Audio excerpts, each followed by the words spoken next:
Exodus chapter 1. These are the names of the sons of Israel who went to Egypt with Jacob, each with his family: Reuben, Simeon, Levi, and Judah, Issachar, Zebulun, and Benjamin, Dan and Naphtali, Gad, and Asher. The descendants of Jacob numbered 70 in all. Joseph was already in Egypt. Now Joseph and all his brothers and all that generation died. But the Israelites were fruitful and multiplied greatly and became exceedingly numerous, so that the land was filled with them. Then a new king, who did not know about Joseph, came to power in Egypt.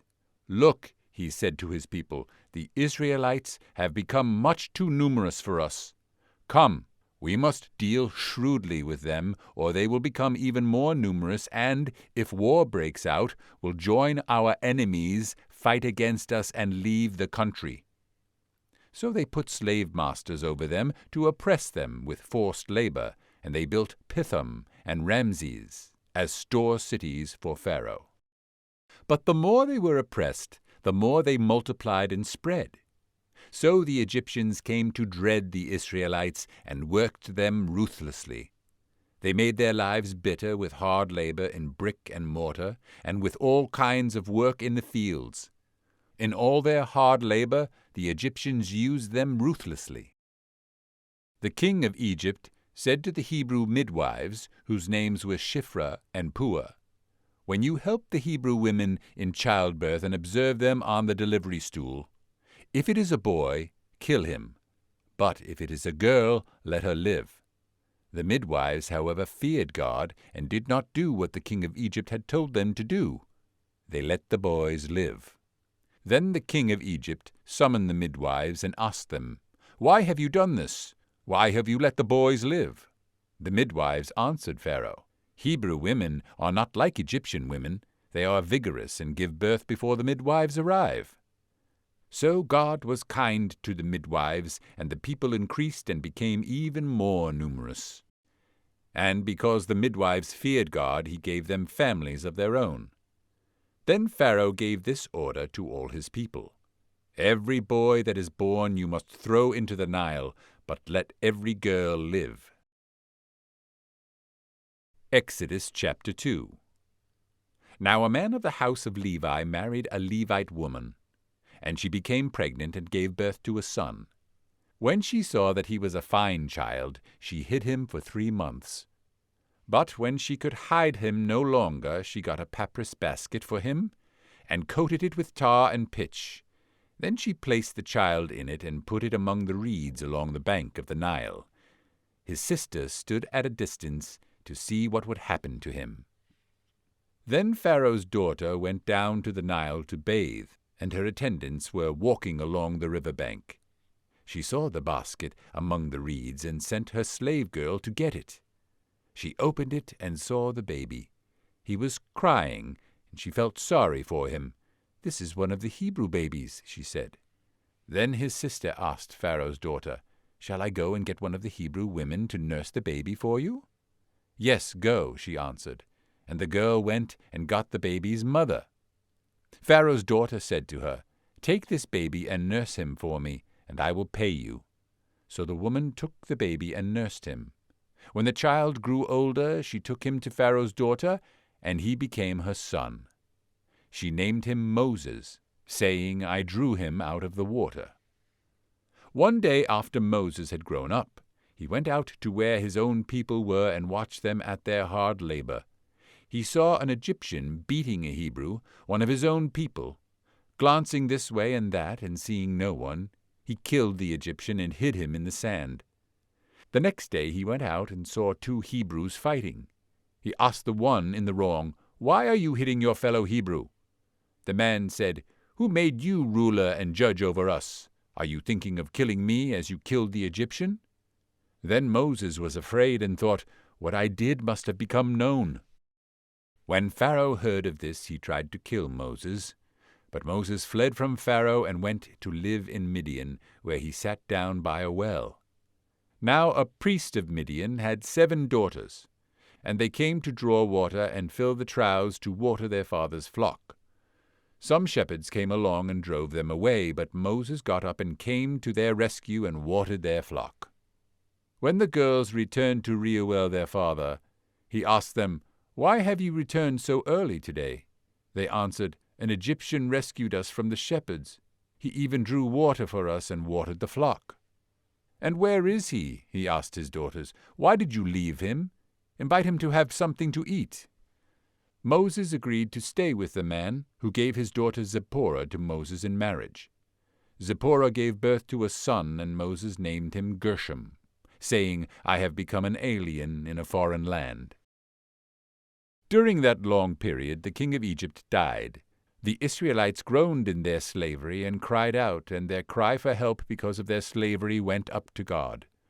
God heard their groaning, and he remembered his covenant with Abraham, with Isaac, and with Jacob. So God looked on the Israelites and was concerned about them. Exodus chapter 3. Now Moses was tending the flock of Jethro, his father-in-law, the priest of Midian, and he led the flock to the far side of the desert and came to Horeb, the mountain of God. There the angel of the Lord appeared to him in flames of fire from within a bush. Moses saw that though the bush was on fire, it did not burn up. So Moses thought, "I will go over and see this strange sight, why the bush does not burn up." When the Lord saw that he had gone over to look, God called him from within the bush, "Moses, Moses." And Moses said, "Here I am." "Do not come any closer," God said. "Take off your sandals, for the place where you are standing is holy ground." Then he said, "I am the God of your father, the God of Abraham, the God of Isaac, and the God of Jacob." At this Moses hid his face because he was afraid to look at God. The Lord said, "I have indeed seen the misery of my people in Egypt. I have heard them crying out because of their slave drivers, and I am concerned about their suffering. So I have come down to rescue them from the hand of the Egyptians and to bring them up out of that land into a good and spacious land, a land flowing with milk and honey, the home of the Canaanites, Hittites, Amorites, Perizzites, Hivites, and Jebusites. And now the cry of the Israelites has reached me, and I have seen the way the Egyptians are oppressing them. So now go. I am sending you to Pharaoh to bring my people, the Israelites, out of Egypt." But Moses said to God, "Who am I that I should go to Pharaoh and bring the Israelites out of Egypt?" And God said, "I will be with you. And this will be the sign to you that it is I who have sent you. When you have brought the people out of Egypt, you will worship God on this mountain."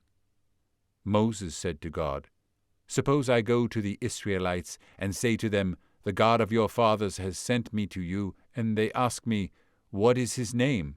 Then what shall I tell them?" God said to Moses, "I am who I am. This is what you are to say to the Israelites. 'I am has sent me to you.'" God also said to Moses, "Say to the Israelites, 'The Lord, the God of your fathers, the God of Abraham, the God of Isaac, and the God of Jacob has sent me to you. This is my name forever, the name you shall call me from generation to generation. Go, assemble the elders of Israel and say to them, 'The Lord, the God of your fathers, the God of Abraham, Isaac, and Jacob, appeared to me and said, I have watched over you and have seen what has been done to you in Egypt. And I have promised to bring you up out of your misery in Egypt into the land of the Canaanites, Hittites, Amorites, Perizzites, Hivites, Jebusites, a land flowing with milk and honey. The elders of Israel will listen to you. Then you and the elders are to go to the king of Egypt and say to him, The Lord, the God of the Hebrews, has met with us. Let us take a 3-day journey into the desert to offer sacrifices to the Lord our God. But I know that the king of Egypt will not let you go unless a mighty hand compels him. so I will stretch out my hand and strike the Egyptians with all the wonders that I will perform among them. After that he will let you go. And I will make the Egyptians favorably disposed toward this people, so that when you leave you will not go empty-handed. Every woman is to ask her neighbor and any woman living in her house for articles of silver and gold, and for clothing, which you will put on your sons and daughters, and so you will plunder the Egyptians. Exodus chapter 4. Moses answered, "What if they don't believe me or listen to me and say, 'The Lord did not appear to you'?" Then the Lord said to him, "What is that in your hand?" "A staff," he replied. The Lord said, "Throw it on the ground." Moses threw it on the ground, and it became a snake, and he ran from it. Then the Lord said to him, "Reach out your hand and take it by the tail." So Moses reached out and took hold of the snake and turned it back into a staff in his hand. "This," said the Lord, "is so that they may believe that the Lord, the God of their fathers, the God of Abraham, the God of Isaac, and the God of Jacob has appeared to you." Then the Lord said, "Put your hand inside your cloak." So Moses put his hand into his cloak, and when he took it out, it was leprous like snow. "Now put it back into your cloak," he said. So Moses put his hand back into his cloak, and when he took it out, it was restored like the rest of his flesh. Then the Lord said, "If they do not believe you or pay attention to the first miraculous sign, they may believe the second. But if they do not believe these two signs or listen to you, take some water from the Nile and pour it on the dry ground. The water you take from the river will become blood on the ground." Moses said to the Lord, "O Lord, I have never been eloquent, neither in the past nor since you have spoken to your servant. I am slow of speech and tongue." The Lord said to him, "Who gave man his mouth?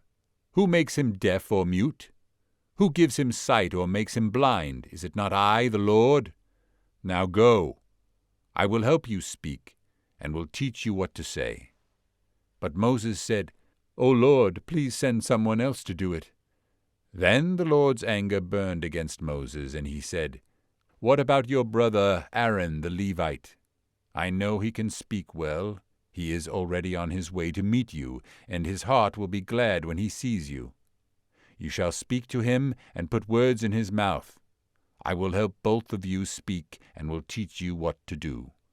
He will speak to the people for you, and it will be as if he were your mouth and as if you were God to him. But take this staff in your hand, so you can perform miraculous signs with it." Then Moses went back to Jethro, his father-in-law, and said to him, "Let me go back to my own people in Egypt to see if any of them are still alive."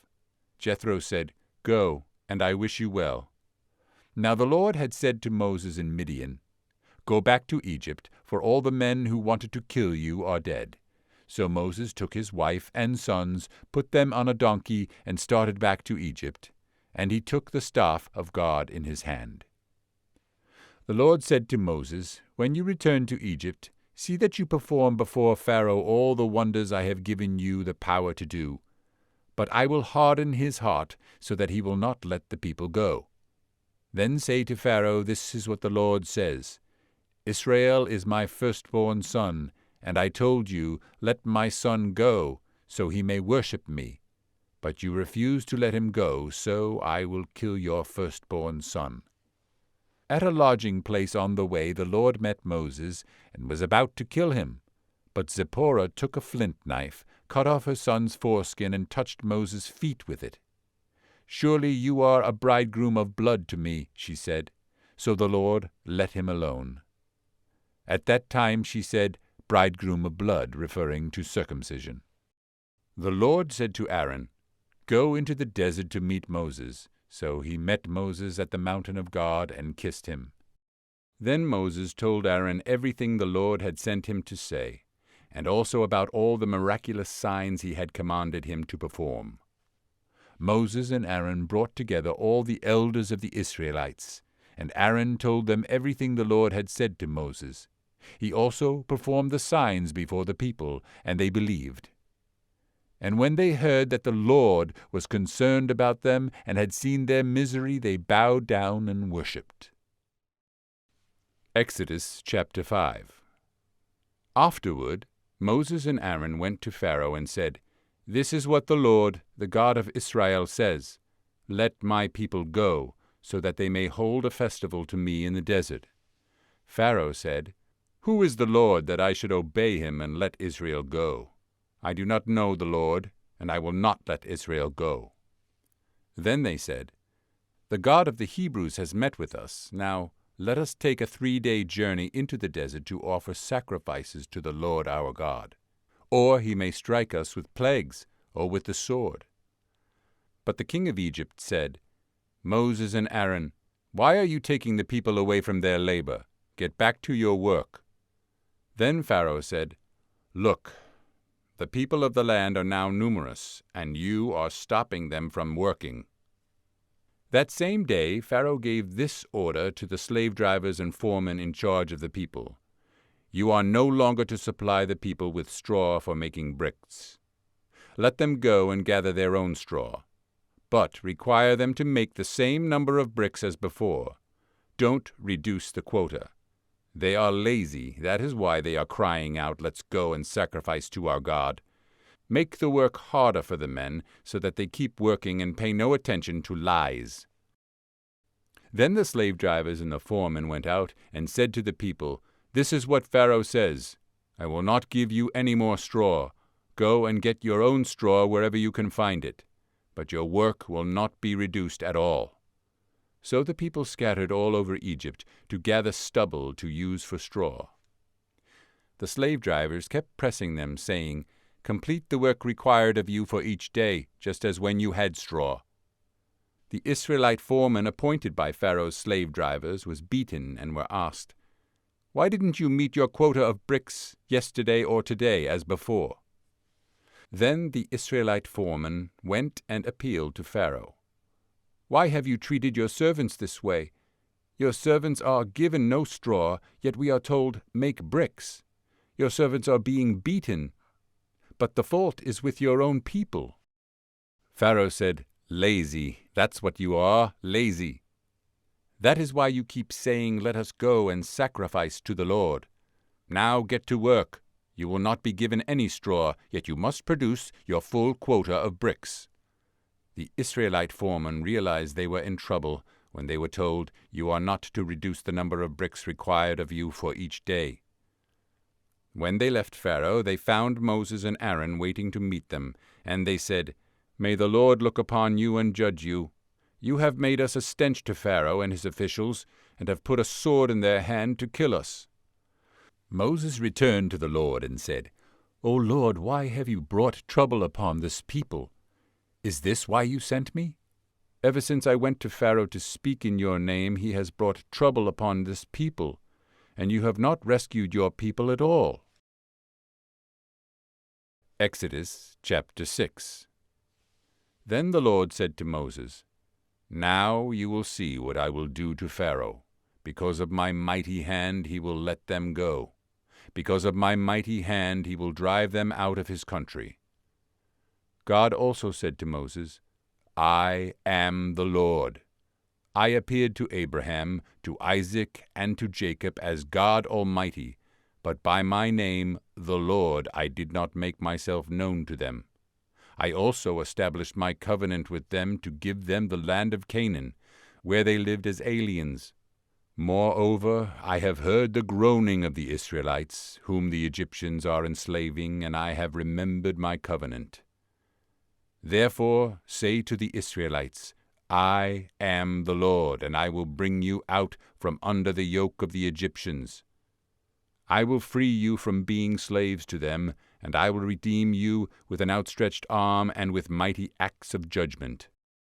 I will take you as my own people, and I will be your God. Then you will know that I am the Lord your God, who brought you out from under the yoke of the Egyptians. And I will bring you to the land I swore with uplifted hand to give to Abraham, to Isaac, and to Jacob. I will give it to you as a possession.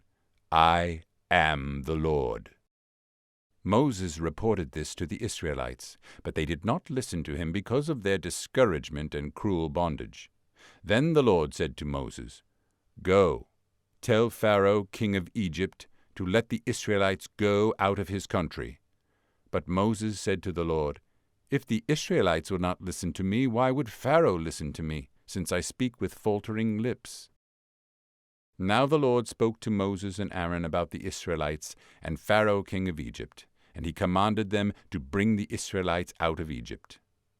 These were the heads of their families. The sons of Reuben, the firstborn son of Israel, were Hanok and Palu, Hezron and Carmi. These were the clans of Reuben. The sons of Simeon were Jemuel, Jamin, Ohad, Jachin, Zohar, and Shaul, the son of a Canaanite woman. These were the clans of Simeon. These were the names of the sons of Levi according to their records: Gershon, Kohath, and Merari. Levi lived 137 years. The sons of Gershon, by clans, were Libni and Shimei. The sons of Kohath were Amram, Izhar, Hebron, and Uziel. Kohath lived 133 years. The sons of Merari were Maalai and Mushai. These were the clans of Levi according to their records.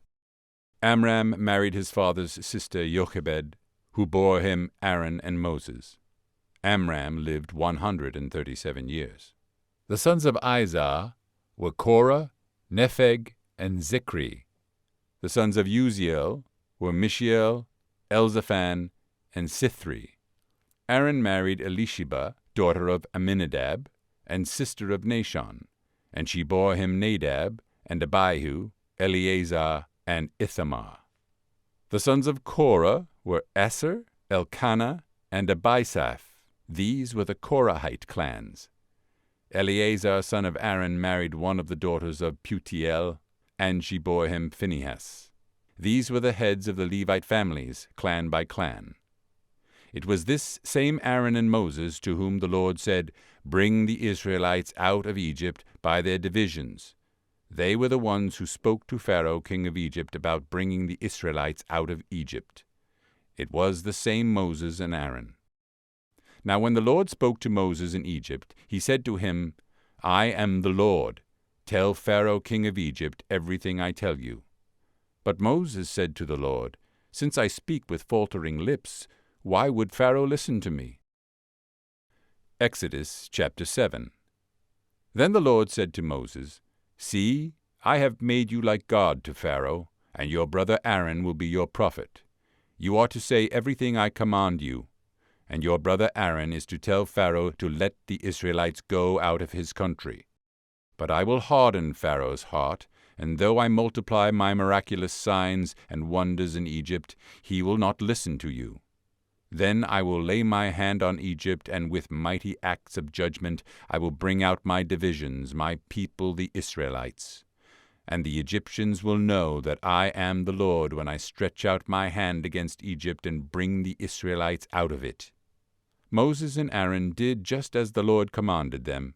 Moses was 80 years old and Aaron 83 when they spoke to Pharaoh. The Lord said to Moses and Aaron, "When Pharaoh says to you, 'Perform a miracle,' then say to Aaron, 'Take your staff and throw it down before Pharaoh, and it will become a snake.'" So Moses and Aaron went to Pharaoh and did just as the Lord commanded. Aaron threw his staff down in front of Pharaoh and his officials, and it became a snake. Pharaoh then summoned wise men and sorcerers, and the Egyptian magicians also did the same things by their secret arts. Each one threw down his staff, and it became a snake. But Aaron's staff swallowed up their staffs. Yet Pharaoh's heart became hard, and he would not listen to them, just as the Lord had said. Then the Lord said to Moses, "Pharaoh's heart is unyielding. He refuses to let the people go. Go to Pharaoh in the morning as he goes out to the water. Wait on the bank of the Nile to meet him, and take in your hand the staff that was changed into a snake. Then say to him, 'The Lord, the God of the Hebrews, has sent me to say to you, Let my people go, so that they may worship me in the desert. But until now you have not listened. This is what the Lord says. By this you will know that I am the Lord. With the staff that is in my hand I will strike the water of the Nile, and it will be changed into blood. The fish in the Nile will die, and the river will stink. The Egyptians will not be able to drink its water. The Lord said to Moses, Tell Aaron, Take your staff, and stretch out your hand over the waters of Egypt, over the streams and canals, over the ponds and all the reservoirs, and they will turn into blood. Blood will be everywhere in Egypt, even in the wooden buckets and stone jars. Moses and Aaron did just as the Lord had commanded.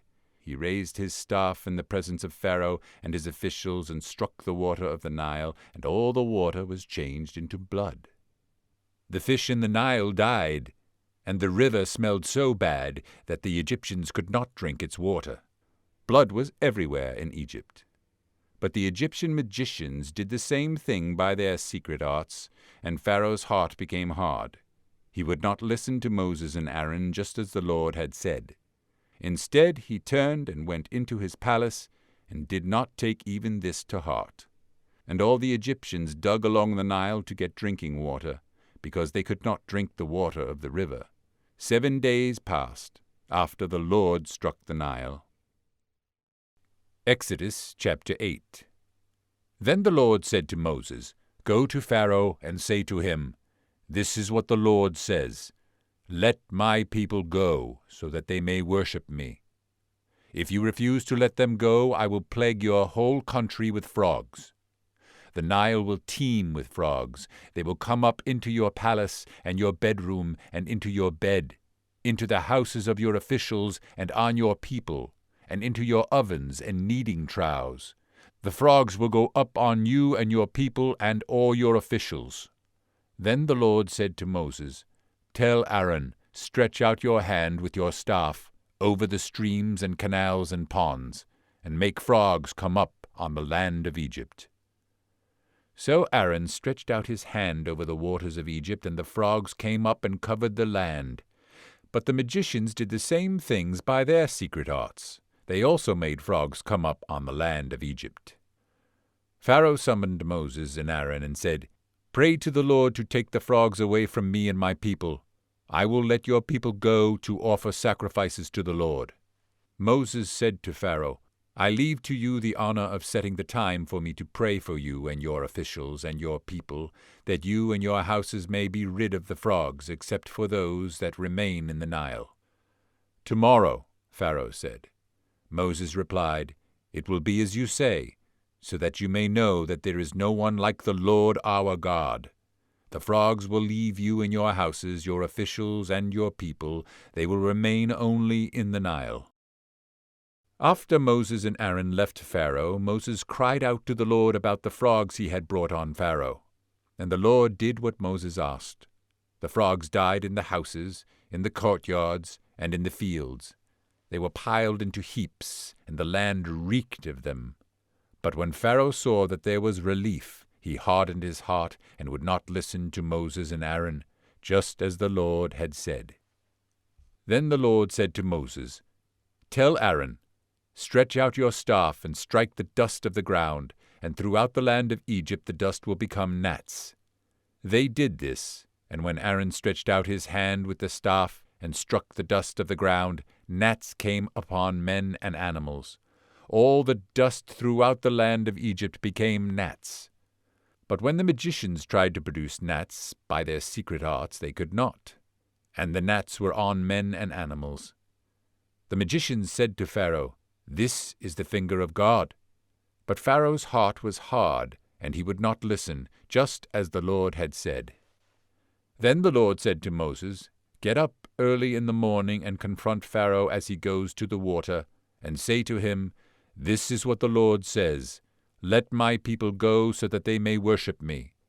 If you do not let my people go, I will send swarms of flies on you and your officials, on your people, and into your houses. The houses of the Egyptians will be full of flies, and even the ground where they are. But on that day I will deal differently with the land of Goshen where my people live. No swarms of flies will be there, so that you will know that I, the Lord, am in this land. I will make a distinction between my people and your people. This miraculous sign will occur tomorrow." And the Lord did this. Dense swarms of flies poured into Pharaoh's palace and into the houses of his officials, and throughout Egypt the land was ruined by the flies. Then Pharaoh summoned Moses and Aaron and said, "Go, sacrifice to your God here in the land." But Moses said, "That would not be right. The sacrifices we offer the Lord our God would be detestable to the Egyptians. And if we offer sacrifices that are detestable in their eyes, will they not stone us? We must take a 3-day journey into the desert to offer sacrifices to the Lord our God, as he commands us." Pharaoh said, "I will let you go to offer sacrifices to the Lord your God in the desert, but you must not go very far. Now pray for me." Moses answered, "As soon as I leave you, I will pray to the Lord, and tomorrow the flies will leave Pharaoh and his officials and his people. Only be sure that Pharaoh does not act deceitfully again, by not letting the people go to offer sacrifices to the Lord." Then Moses left Pharaoh and prayed to the Lord, and the Lord did what Moses asked. The flies left Pharaoh and his officials and his people, not a fly remained, but this time also Pharaoh hardened his heart and would not let the people go. Exodus chapter 9. Then the Lord said to Moses, "Go to Pharaoh and say to him, 'This is what the Lord, the God of the Hebrews, says. Let my people go, so that they may worship me. If you refuse to let them go and continue to hold them back, the hand of the Lord will bring a terrible plague on your livestock in the field, on your horses and donkeys and camels, and on your cattle and sheep and goats. But the Lord will make a distinction between the livestock of Israel and that of Egypt, so that no animal belonging to the Israelites will die.' The Lord set a time and said, 'Tomorrow the Lord will do this in the land.' And the next day the Lord did it. All the livestock of the Egyptians died, but not one animal belonging to the Israelites died. Pharaoh sent men to investigate and found that not even one of the animals of the Israelites had died. Yet his heart was unyielding, and he would not let the people go. Then the Lord said to Moses and Aaron, "Take handfuls of soot from a furnace, and have Moses toss it into the air in the presence of Pharaoh. It will become fine dust over the whole land of Egypt, and festering boils will break out on men and animals throughout the land." So they took soot from a furnace, and stood before Pharaoh. Moses tossed it into the air, and festering boils broke out on men and animals.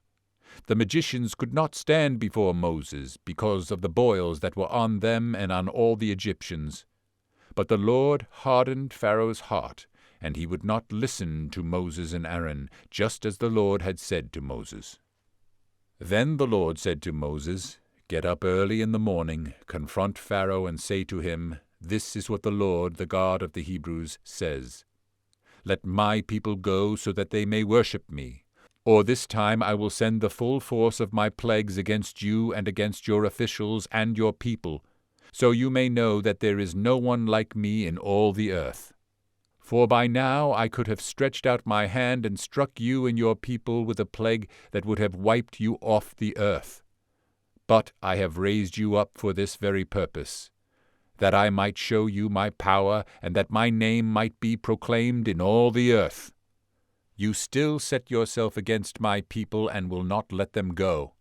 Therefore, at this time tomorrow, I will send the worst hailstorm that has ever fallen on Egypt, from the day it was founded till now.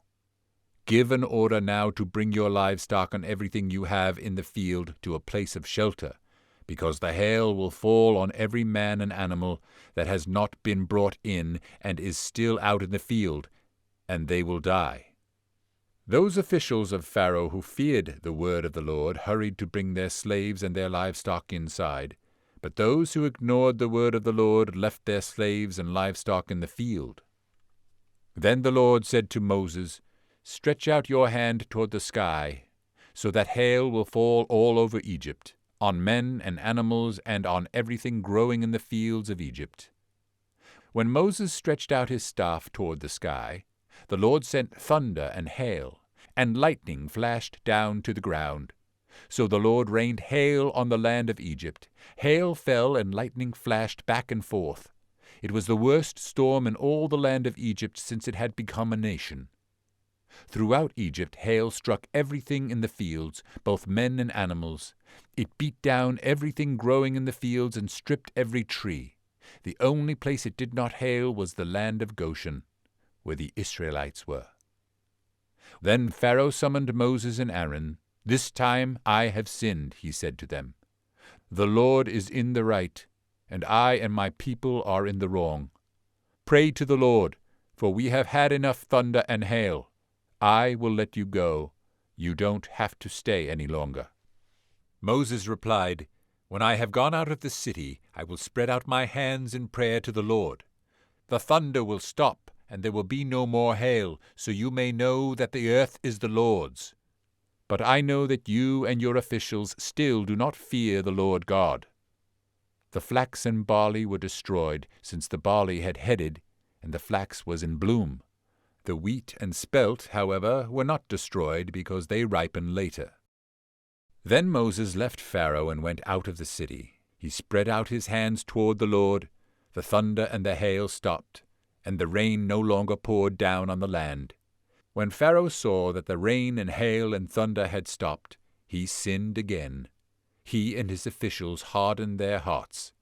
So Pharaoh's heart was hard, and he would not let the Israelites go, just as the Lord had said through Moses. Exodus chapter 10. Then the Lord said to Moses, "Go to Pharaoh, for I have hardened his heart and the hearts of his officials, so that I may perform these miraculous signs of mine among them, that you may tell your children and grandchildren how I dealt harshly with the Egyptians, and how I performed my signs among them, and that you may know that I am the Lord." So Moses and Aaron went to Pharaoh and said to him, "This is what the Lord, the God of the Hebrews, says. How long will you refuse to humble yourself before me? Let my people go so that they may worship me. If you refuse to let them go, I will bring locusts into your country tomorrow. They will cover the face of the ground so that it cannot be seen. They will devour what little you have left after the hail, including every tree that is growing in your fields. They will fill your houses and those of all your officials and all the Egyptians, something neither your fathers nor your forefathers have ever seen from the day they settled in this land till now." Then Moses turned and left Pharaoh. Pharaoh's officials said to him, "How long will this man be a snare to us? Let the people go, so that they may worship the Lord their God. Do you not yet realize that Egypt is ruined?" Then Moses and Aaron were brought back to Pharaoh. "Go, worship the Lord your God," he said. "But just who will be going?" Moses answered, "We will go with our young and old, with our sons and daughters, and with our flocks and herds, because we are to celebrate a festival to the Lord." Pharaoh said, "The Lord be with you, if I let you go along with your women and children. Clearly you are bent on evil. No, have only the men go, and worship the Lord, since that's what you have been asking for." Then Moses and Aaron were driven out of Pharaoh's presence. And the Lord said to Moses, "Stretch out your hand over Egypt, so that locusts will swarm over the land and devour everything growing in the fields, everything left by the hail." So Moses stretched out his staff over Egypt, and the Lord made an east wind to blow across the land all that day and all that night. By morning the wind had brought the locusts. They invaded all Egypt and settled down in every area of the country in great numbers. Never before had there been such a plague of locusts, nor will there ever be again. They covered all the ground until it was black. They devoured all that was left after the hail, everything growing in the fields and the fruit on the trees. Nothing green remained on tree or plant in all the land of Egypt. Pharaoh quickly summoned Moses and Aaron and said, "I have sinned against the Lord your God and against you. Now forgive my sin once more, and pray to the Lord your God to take this deadly plague away from me." Moses then left Pharaoh and prayed to the Lord, and the Lord changed the wind to a very strong west wind, which caught up the locusts and carried them into the Red Sea. Not a locust was left anywhere in Egypt. But the Lord hardened Pharaoh's heart, and he would not let the Israelites go. Then the Lord said to Moses, "Stretch out your hand toward the sky so that darkness will spread over Egypt, darkness that can be felt." So Moses stretched out his hand toward the sky, and total darkness covered all Egypt for 3 days. No one could see anyone else or leave his place for 3 days. Yet all the Israelites had light in the places where they lived. Then Pharaoh summoned Moses and said, "Go, worship the Lord. Even your women and children may go with you. Only leave your flocks and herds behind." But Moses said, "You must allow us to have sacrifices and burnt offerings to present to the Lord our God. Our livestock too must go with us. Not a hoof is to be left behind. We have to use some of them in worshipping the Lord our God. And until we get there, we will not know what we are to use to worship the Lord." But the Lord hardened Pharaoh's heart, and he was not willing to let them go. Pharaoh said to Moses, "Get out of my sight. Make sure you do not appear before me again. The day you see my face, you will die." "Just as you say," Moses replied. "I will never appear before you again." Exodus chapter 11. Now the Lord had said to Moses, "I will bring one more plague on Pharaoh and on Egypt. After that he will let you go from here, and when he does, he will drive you out completely. Tell the people that men and women alike are to ask their neighbors for articles of silver and gold." The Lord made the Egyptians favorably disposed toward the people, and Moses himself was highly regarded in Egypt by Pharaoh's officials and by the people. So Moses said, "This is what the Lord says. About midnight I will go throughout Egypt. Every firstborn son in Egypt will die, from the firstborn son of Pharaoh who sits on the throne, to the firstborn son of the slave girl who is at her handmill, and all the firstborn of the cattle as well. There will be loud wailing throughout Egypt, worse than there has ever been or ever will be again. But among the Israelites not a dog will bark at any man or animal. Then you will know that the Lord makes a distinction between Egypt and Israel. All these officials of yours will come to me, bowing down before me and saying, 'Go, you and all the people who follow you. After that I will leave.'" Then Moses, hot with anger, left Pharaoh. The Lord had said to Moses, "Pharaoh will refuse to listen to you, so that my wonders may be multiplied in Egypt." Moses and Aaron performed all these wonders before Pharaoh, but the Lord hardened Pharaoh's heart, and he would not let the Israelites go out of his country. Exodus chapter 12. The Lord said to Moses and Aaron in Egypt, "This month is to be for you the first month of your year. Tell the whole community of Israel that on the 10th day of this month each man is to take a lamb for his family, one for each household. If any household is too small for a whole lamb, they must share one with their nearest neighbor, having taken into account the number of people there are. You are to determine the amount of lamb needed in accordance with what each person will eat. The animals you choose must be year-old males without defect, and you may take them from the sheep or the goats. Take care of them until the 14th day of the month, when all the people of the community of Israel must slaughter them at twilight. Then they are to take some of the blood and put it on the sides and tops of the door frames of the houses where they eat the lambs.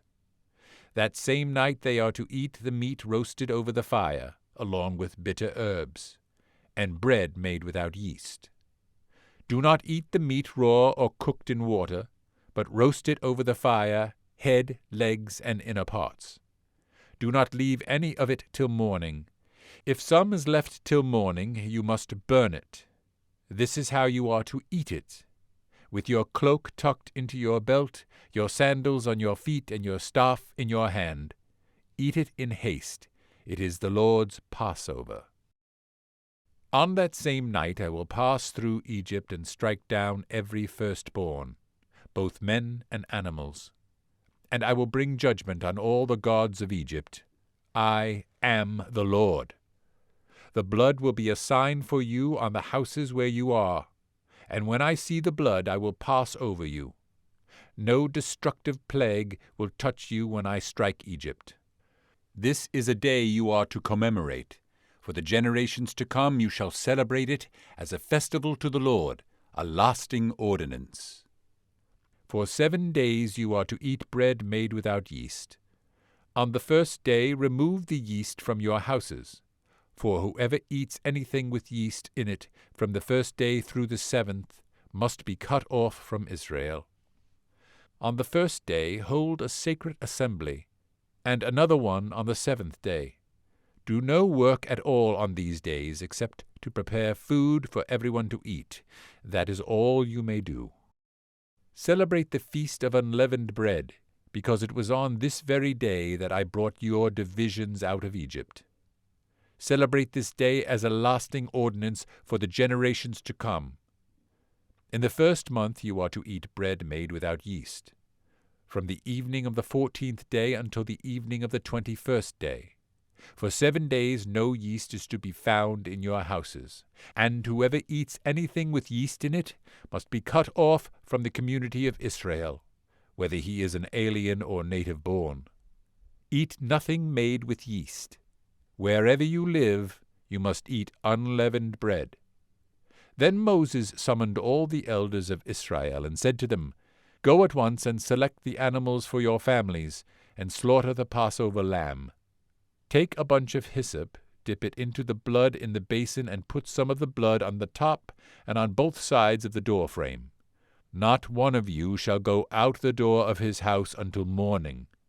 When the Lord goes through the land to strike down the Egyptians, he will see the blood on the top and the sides of the doorframe, and will pass over that doorway.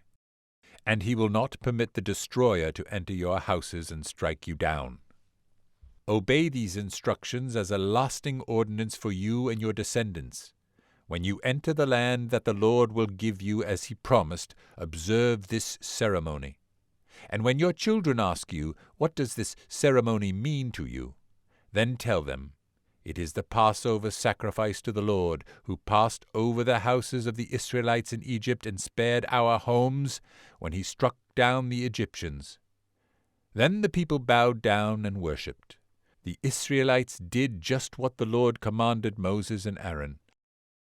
At midnight the Lord struck down all the firstborn in Egypt, from the firstborn of Pharaoh who sat on the throne to the firstborn of the prisoner who was in the dungeon, and the firstborn of all the livestock as well. Pharaoh and all his officials and all the Egyptians got up during the night, and there was loud wailing in Egypt, for there was not a house without someone dead. During the night Pharaoh summoned Moses and Aaron and said, Up, leave my people, you and the Israelites. Go worship the Lord as you have requested. Take your flocks and herds, as you have said, and go, and also bless me. The Egyptians urged the people to hurry and leave the country, for otherwise, they said, we will all die. So the people took their dough before the yeast was added, and carried it on their shoulders in kneading troughs wrapped in clothing. The Israelites did as Moses instructed and asked the Egyptians for articles of silver and gold and for clothing. The Lord had made the Egyptians favorably disposed toward the people, and they gave them what they asked for, so they plundered the Egyptians. The Israelites journeyed from Ramses to Succoth. There were about 600,000 men on foot, besides women and children. Many other people went up with them, as well as large droves of livestock, both flocks and herds. With the dough they had brought from Egypt, they baked cakes of unleavened bread. The dough was without yeast because they had been driven out of Egypt and did not have time to prepare food for themselves. Now the length of time the Israelite people lived in Egypt was 430 years. At the end of the 430 years, to the very day, all the Lord's divisions left Egypt. Because the Lord kept vigil that night to bring them out of Egypt, on this night all the Israelites are to keep vigil to honor the Lord for the generations to come. The Lord said to Moses and Aaron, "These are the regulations for the Passover. No foreigner is to eat of it. Any slave you have bought may eat of it, after you have circumcised him, but a temporary resident and a hired worker may not eat of it. It must be eaten inside one house. Take none of the meat outside the house. Do not break any of the bones. The whole community of Israel must celebrate it. An alien living among you who wants to celebrate the Lord's Passover must have all the males in his household circumcised. Then he may take part like one born in the land. No uncircumcised male may eat of it. The same law applies to the native born and to the alien living among you." All the Israelites did just what the Lord had commanded Moses and Aaron, and on that very day the Lord brought the Israelites out of Egypt by their divisions. Exodus chapter 13. The Lord said to Moses, "Consecrate to me every firstborn male. The first offspring of every womb among the Israelites belongs to me, whether man or animal." Then Moses said to the people, "Commemorate this day, the day you came out of Egypt, out of the land of slavery, because the Lord brought you out of it with a mighty hand. Eat nothing containing yeast. Today, in the month of Abib, you are leaving. When the Lord brings you into the land of the Canaanites, Hittites, Amorites, Hivites, and Jebusites, the land he swore to your forefathers to give you, a land flowing with milk and honey, you are to observe this ceremony in this month. For 7 days eat bread made without yeast, and on the 7th day hold a festival to the Lord. Eat unleavened bread during those 7 days. Nothing with yeast in it is to be seen among you, nor shall any yeast be seen anywhere within your borders. On that day tell your son, I do this because of what the Lord did for me when I came out of Egypt. This observance will be for you like a sign on your hand and a reminder on your forehead, that the law of the Lord is to be on your lips. For the Lord brought you out of Egypt with his mighty hand. You must keep this ordinance at the appointed time, year after year. After the Lord brings you into the land of the Canaanites and gives it to you, as he promised on oath to you and your forefathers, you are to give over to the Lord the first offspring of every womb. All the firstborn males of your livestock belong to the Lord. Redeem with a lamb every firstborn donkey. But if you do not redeem it, break its neck. Redeem every firstborn among your sons. In the days to come, when your son asks you, "What does this mean?" say to him, "With a mighty hand the Lord brought us out of Egypt, out of the land of slavery. When Pharaoh stubbornly refused to let us go, the Lord killed every firstborn in Egypt, both man and animal. This is why I sacrifice to the Lord the first male offspring of every womb and redeem each of my firstborn sons. And it will be like a sign on your hand and a symbol on your forehead, that the Lord brought us out of Egypt with his mighty hand."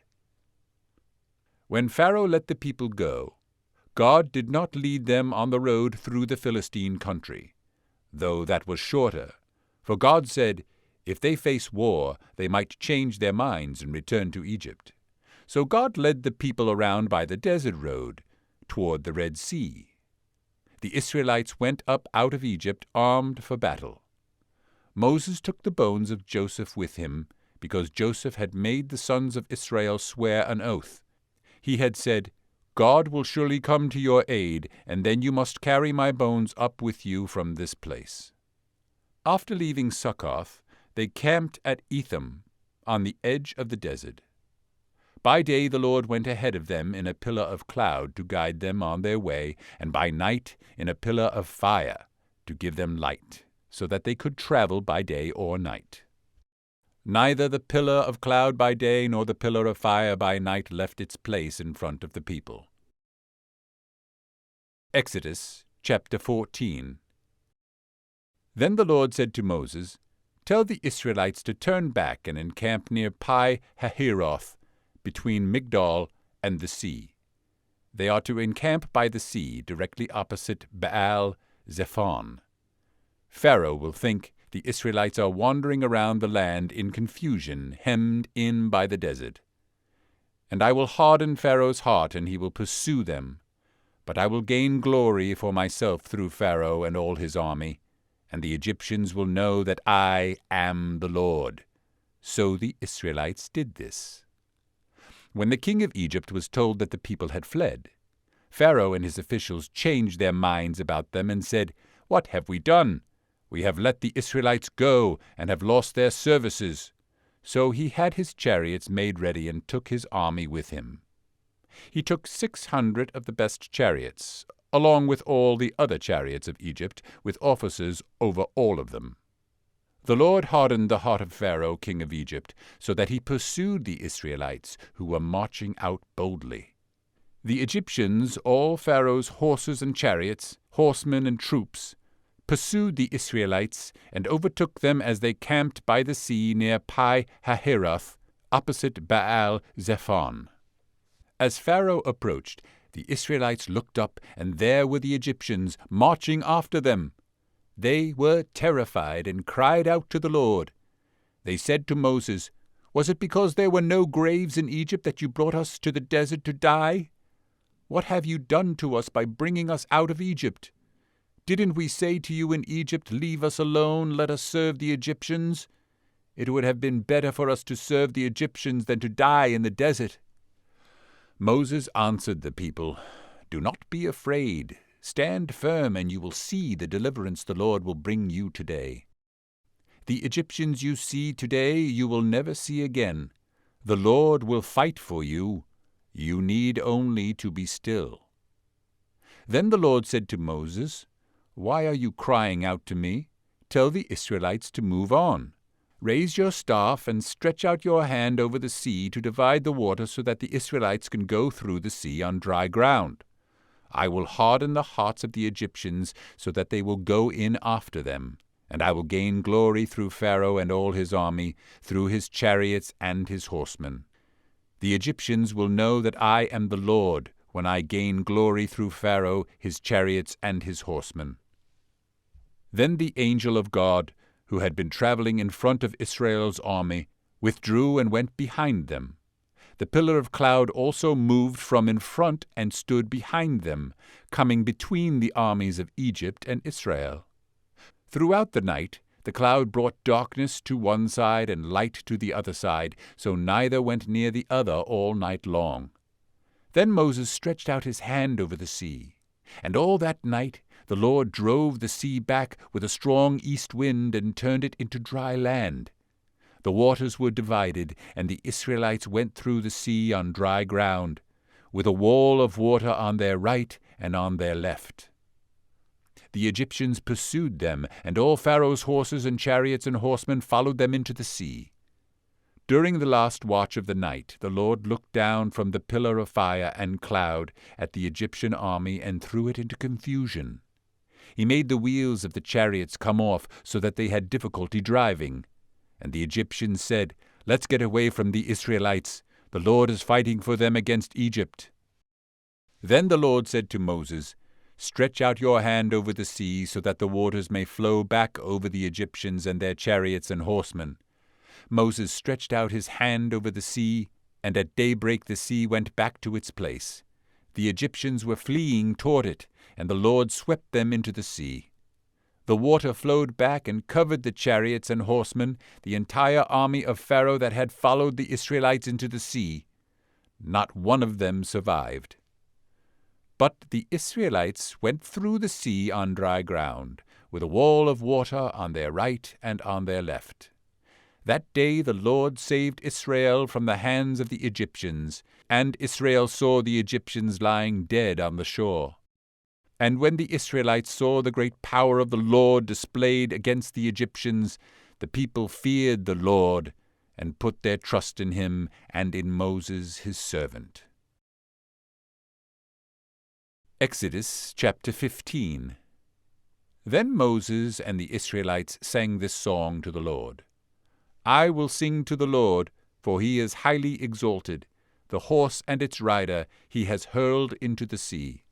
The Lord is my strength and my song. He has become my salvation. He is my God, and I will praise him. My father's God, and I will exalt him. The Lord is a warrior. The Lord is his name. Pharaoh's chariots and his army he has hurled into the sea. The best of Pharaoh's officers are drowned in the Red Sea. The deep waters have covered them. They sank to the depths like a stone. Your right hand, O Lord, was majestic in power. Your right hand, O Lord, shattered the enemy. In the greatness of your majesty you threw down those who opposed you. You unleashed your burning anger. It consumed them like stubble. By the blast of your nostrils the waters piled up. The surging waters stood firm like a wall. The deep waters congealed in the heart of the sea.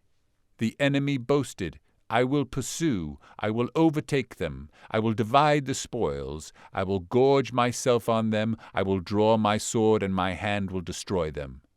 But you blew with your breath, and the sea covered them. They sank like lead in the mighty waters. Who among the gods is like you, O Lord? Who is like you, majestic in holiness, awesome in glory, working wonders? You stretched out your right hand, and the earth swallowed them. In your unfailing love you will lead the people you have redeemed. In your strength you will guide them to your holy dwelling. The nations will hear and tremble. Anguish will grip the people of Philistia. The chiefs of Edom will be terrified. The leaders of Moab will be seized with trembling. The people of Canaan will melt away. Terror and dread will fall upon them. By the power of your arm they will be as still as a stone, until your people pass by, O Lord, until the people you bought pass by. You will bring them in and plant them on the mountain of your inheritance. The place, O Lord, you made for your dwelling, the sanctuary, O Lord, your hands established. The Lord will reign forever and ever. When Pharaoh's horses, chariots, and horsemen went into the sea, the Lord brought the waters of the sea back over them, but the Israelites walked through the sea on dry ground. Then Miriam the prophetess, Aaron's sister, took a tambourine in her hand, and all the women followed her, with tambourines and dancing. Miriam sang to them, Sing to the Lord, for he is highly exalted. The horse and its rider he has hurled into the sea. Then Moses led Israel from the Red Sea, and they went into the desert of Shur. For 3 days they traveled in the desert without finding water. When they came to Marah, they could not drink its water because it was bitter. That is why the place is called Marah. So the people grumbled against Moses, saying, What are we to drink? Then Moses cried out to the Lord, and the Lord showed him a piece of wood. He threw it into the water, and the water became sweet. There the Lord made a decree and a law for them, and there he tested them. He said, If you listen carefully to the voice of the Lord your God and do what is right in his eyes, if you pay attention to his commands and keep all his decrees, I will not bring on you any of the diseases I brought on the Egyptians, for I am the Lord who heals you. Then they came to Elim, where there were 12 springs and 70 palm trees, and they camped there near the water. Exodus chapter 16. The whole Israelite community set out from Elim and came to the desert of Sin, which is between Elim and Sinai, on the 15th day of the 2nd month after they had come out of Egypt. In the desert the whole community grumbled against Moses and Aaron. The Israelites said to them, if only we had died by the Lord's hand in Egypt. There we sat around pots of meat and ate all the food we wanted. But you have brought us out into this desert to starve this entire assembly to death." Then the Lord said to Moses, "I will rain down bread from heaven for you. The people are to go out each day and gather enough for that day. In this way I will test them and see whether they will follow my instructions.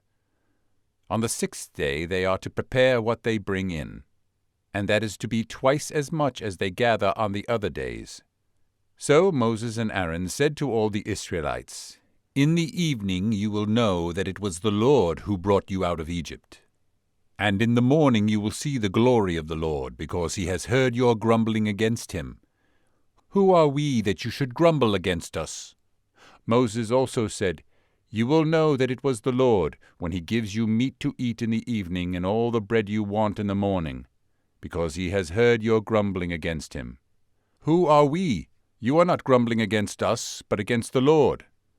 Then Moses told Aaron, "Say to the entire Israelite community, 'Come before the Lord, for he has heard your grumbling.'" While Aaron was speaking to the whole Israelite community, they looked toward the desert, and there was the glory of the Lord appearing in the cloud. The Lord said to Moses, "I have heard the grumbling of the Israelites. Tell them at twilight you will eat meat, and in the morning you will be filled with bread. Then you will know that I am the Lord your God." That evening quail came and covered the camp, and in the morning there was a layer of dew around the camp. When the dew was gone, thin flakes like frost on the ground appeared on the desert floor. When the Israelites saw it, they said to each other, "What is it?" For they did not know what it was. Moses said to them, "It is the bread the Lord has given you to eat. This is what the Lord has commanded. Each one is to gather as much as he needs. Take an omer for each person you have in your tent." The Israelites did as they were told. Some gathered much, some little. And when they measured it by the omer, he who gathered much did not have too much, and he who gathered little did not have too little. Each one gathered as much as he needed. Then Moses said to them, "No one is to keep any of it until morning." However, some of them paid no attention to Moses. They kept part of it until morning. But it was full of maggots and began to smell. So Moses was angry with them. Each morning everyone gathered as much as he needed, and when the sun grew hot, it melted away. On the 6th day they gathered twice as much, 2 omers for each person, and the leaders of the community came and reported this to Moses. He said to them, "This is what the Lord commanded. Tomorrow is to be a day of rest, a holy Sabbath to the Lord. So bake what you want to bake and boil what you want to boil. Save whatever is left and keep it until morning." So they saved it until morning, as Moses commanded, and it did not stink or get maggots in it. "Eat it today," Moses said, "because today is the Sabbath to the Lord. You will not find any of it on the ground today. 6 days you are to gather it, but on the 7th day, the Sabbath, there will not be any." Nevertheless, some of the people went out on the 7th day to gather it, but they found none. Then the Lord said to Moses, "How long will you refuse to keep my commands and my instructions? Bear in mind that the Lord has given you the Sabbath. That is why on the 6th day he gives you bread for 2 days. Everyone is to stay where he is on the 7th day, no one is to go out." So the people rested on the 7th day. The people of Israel called the bread manna. It was white like coriander seed, and tasted like wafers made with honey. Moses said, "This is what the Lord has commanded. Take an omer of manna, and keep it for the generations to come, so they can see the bread I gave you to eat in the desert when I brought you out of Egypt." So Moses said to Aaron, "Take a jar and put an omer of manna in it. Then place it before the Lord to be kept for the generations to come." As the Lord commanded Moses, Aaron put the manna in front of the testimony, that it might be kept. The Israelites ate manna 40 years, until they came to a land that was settled. They ate manna until they reached the border of Canaan. An omer is 1/10 of an ephah. Exodus chapter 17. The whole Israelite community set out from the desert of Sin, traveling from place to place as the Lord commanded. They camped at Rephidim, but there was no water for the people to drink. So they quarreled with Moses and said, "Give us water to drink." Moses replied, "Why do you quarrel with me? Why do you put the Lord to the test?" But the people were thirsty for water there, and they grumbled against Moses. They said, "Why did you bring us up out of Egypt to make us and our children and livestock die of thirst?" Then Moses cried out to the Lord, "What am I to do with these people? They are almost ready to stone me." The Lord answered Moses, "Walk on ahead of the people. Take with you some of the elders of Israel, and take in your hand the staff with which you struck the Nile, and go. I will stand there before you by the rock at Horeb. Strike the rock, and water will come out of it for the people to drink." So Moses did this in the sight of the elders of Israel, and he called the place Massah and Meribah, because the Israelites quarreled, because they tested the Lord, saying, "Is the Lord among us or not?" The Amalekites came and attacked the Israelites at Rephidim. Moses said to Joshua, "Choose some of our men and go out to fight the Amalekites. Tomorrow I will stand on top of the hill with the staff of God in my hands." So Joshua fought the Amalekites as Moses had ordered, and Moses, Aaron, and Hur went to the top of the hill. As long as Moses held up his hands, the Israelites were winning. But whenever he lowered his hands, the Amalekites were winning. When Moses' hands grew tired, they took a stone and put it under him, and he sat on it. Aaron and Hur held his hands up, one on one side, one on the other, so that his hands remained steady till sunset. So Joshua overcame the Amalekite army with the sword. Then the Lord said to Moses, "Write this on a scroll as something to be remembered, and make sure that Joshua hears it, because I will completely blot out the memory of Amalek from under heaven." Moses built an altar and called it, "The Lord is my banner." He said, "For hands were lifted up to the throne of the Lord. The Lord will be at war against the Amalekites from generation to generation." Exodus chapter 18. Now Jethro, the priest of Midian and father-in-law of Moses, heard of everything God had done for Moses and for his people Israel, and how the Lord had brought Israel out of Egypt. After Moses had sent away his wife Zipporah, his father-in-law Jethro received her and her 2 sons. One son was named Gershom, for Moses said, "I have become an alien in a foreign land." And the other was named Eliezer, for he said, "My father's God was my helper. He saved me from the sword of Pharaoh." Jethro, Moses' father-in-law, together with Moses' sons and wife, came to him in the desert, where he was camped near the mountain of God.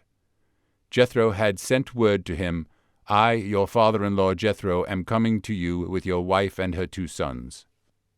So Moses went out to meet his father-in-law and bowed down and kissed him. They greeted each other and then went into the tent. Moses told his father-in-law about everything the Lord had done to Pharaoh and the Egyptians for Israel's sake, and about all the hardships they had met along the way, and how the Lord had saved them. Jethro was delighted to hear about all the good things the Lord had done for Israel in rescuing them from the hand of the Egyptians. He said, "Praise be to the Lord, who rescued you from the hand of the Egyptians and of Pharaoh, and who rescued the people from the hand of the Egyptians. Now I know that the Lord is greater than all other gods, for he did this to those who had treated Israel arrogantly." Then Jethro, Moses' father-in-law, brought a burnt offering and other sacrifices to God, and Aaron came with all the elders of Israel to eat bread with Moses' father-in-law in the presence of God. The next day Moses took his seat to serve as judge for the people, and they stood around him from morning till evening.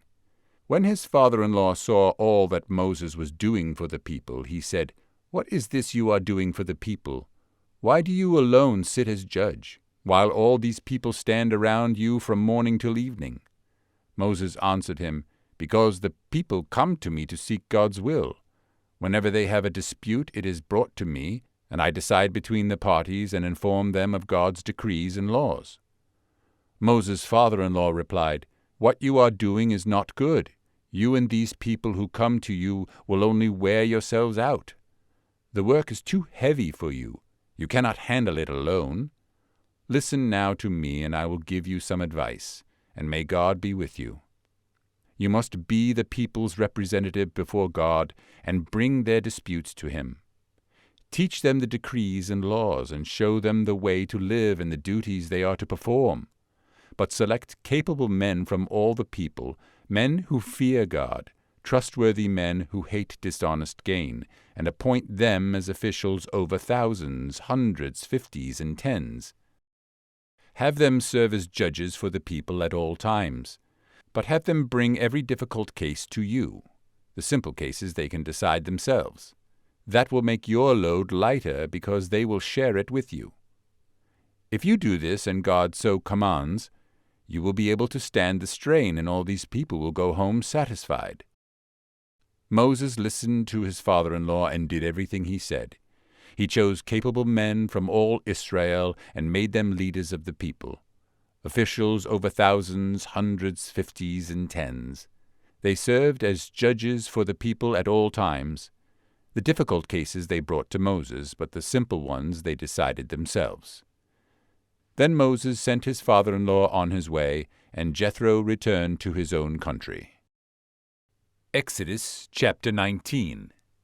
In the 3rd month after the Israelites left Egypt, on the very day, they came to the desert of Sinai. After they set out from Rephidim, they entered the desert of Sinai, and Israel camped there in the desert in front of the mountain. Then Moses went up to God, and the Lord called to him from the mountain and said, "This is what you are to say to the house of Jacob, and what you are to tell the people of Israel. You yourselves have seen what I did in Egypt, and how I carried you on eagle's wings and brought you to myself. Now, if you obey me fully and keep my covenant, then out of all nations you will be my treasured possession. Although the whole earth is mine, you will be for me a kingdom of priests and a holy nation. These are the words you are to speak to the Israelites." So Moses went back and summoned the elders of the people and set before them all the words the Lord had commanded him to speak. The people all responded together, "We will do everything the Lord has said." So Moses brought their answer back to the Lord. The Lord said to Moses, "I am going to come to you in a dense cloud, so that the people will hear me speaking with you and will always put their trust in you." Then Moses told the Lord what the people had said. And the Lord said to Moses, "Go to the people and consecrate them today and tomorrow. Have them wash their clothes and be ready by the 3rd day, because on that day the Lord will come down on Mount Sinai in the sight of all the people. Put limits for the people around the mountain and tell them, 'Be careful that you do not go up the mountain or touch the foot of it. Whoever touches the mountain shall surely be put to death. He shall surely be stoned or shot with arrows. Not a hand is to be laid on him. Whether man or animal, he shall not be permitted to live. Only when the ram's horn sounds a long blast may they go up to the mountain.'" After Moses had gone down the mountain to the people, he consecrated them, and they washed their clothes. Then he said to the people, "Prepare yourselves for the 3rd day. Abstain from sexual relations." On the morning of the 3rd day there was thunder and lightning, with a thick cloud over the mountain, and a very loud trumpet blast. Everyone in the camp trembled. Then Moses led the people out of the camp to meet with God, and they stood at the foot of the mountain. Mount Sinai was covered with smoke, because the Lord descended on it in fire. The smoke billowed up from it like smoke from a furnace. The whole mountain trembled violently, and the sound of the trumpet grew louder and louder. Then Moses spoke, and the voice of God answered him. The Lord descended to the top of Mount Sinai and called Moses to the top of the mountain. So Moses went up, and the Lord said to him, "Go down and warn the people so that they do not force their way through to see the Lord, and many of them perish. Even the priests who approach the Lord must consecrate themselves, or the Lord will break out against them." Moses said to the Lord, "The people cannot come up Mount Sinai, because you yourself warned us, put limits around the mountain and set it apart as holy." The Lord replied, "Go down and bring Aaron up with you. But the priests and the people must not force their way through to come up to the Lord, or he will break out against them." So Moses went down to the people and told them. Exodus chapter 20. And God spoke all these words, "I am the Lord your God who brought you out of Egypt, out of the land of slavery. You shall have no other gods before me. You shall not make for yourself an idol in the form of anything in heaven above, or on earth beneath, or in the waters below. You shall not bow down to them or worship them, for I, the Lord your God, am a jealous God, punishing the children for the sin of the fathers to the 3rd and 4th generation of those who hate me, but showing love to 1,000 generations of those who love me and keep my commandments. You shall not misuse the name of the Lord your God, for the Lord will not hold anyone guiltless who misuses his name. Remember the Sabbath day by keeping it holy.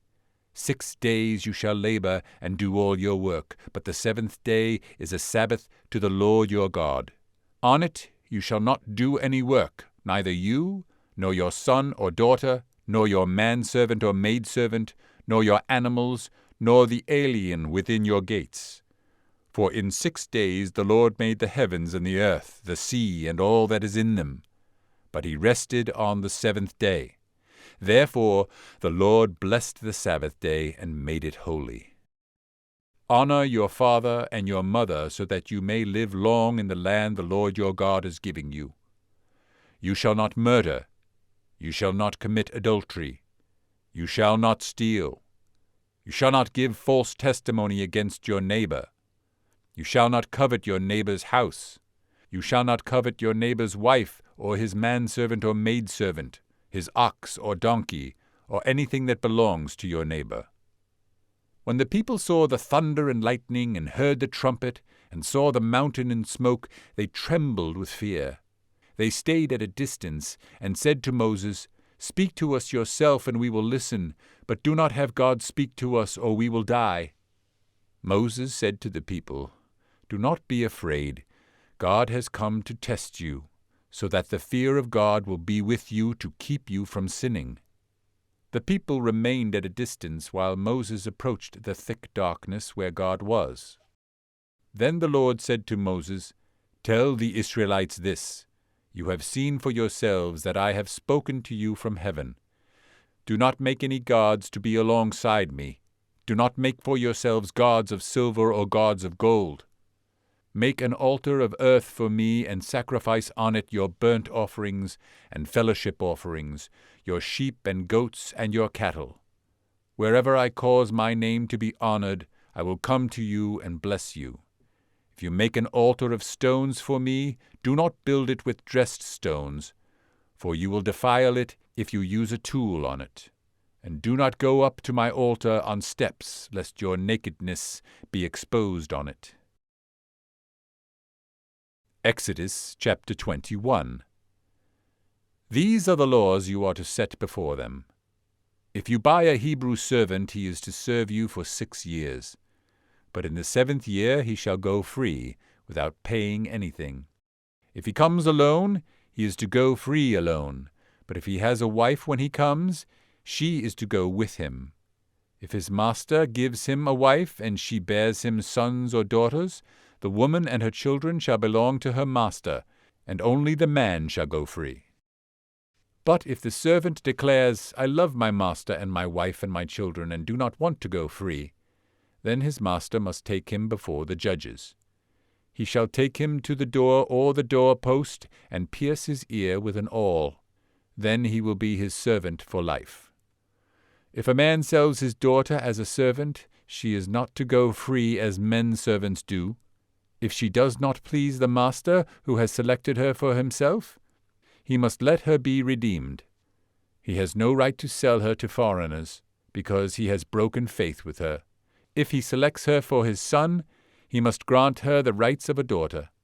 If he marries another woman, he must not deprive the first one of her food, clothing, and marital rights.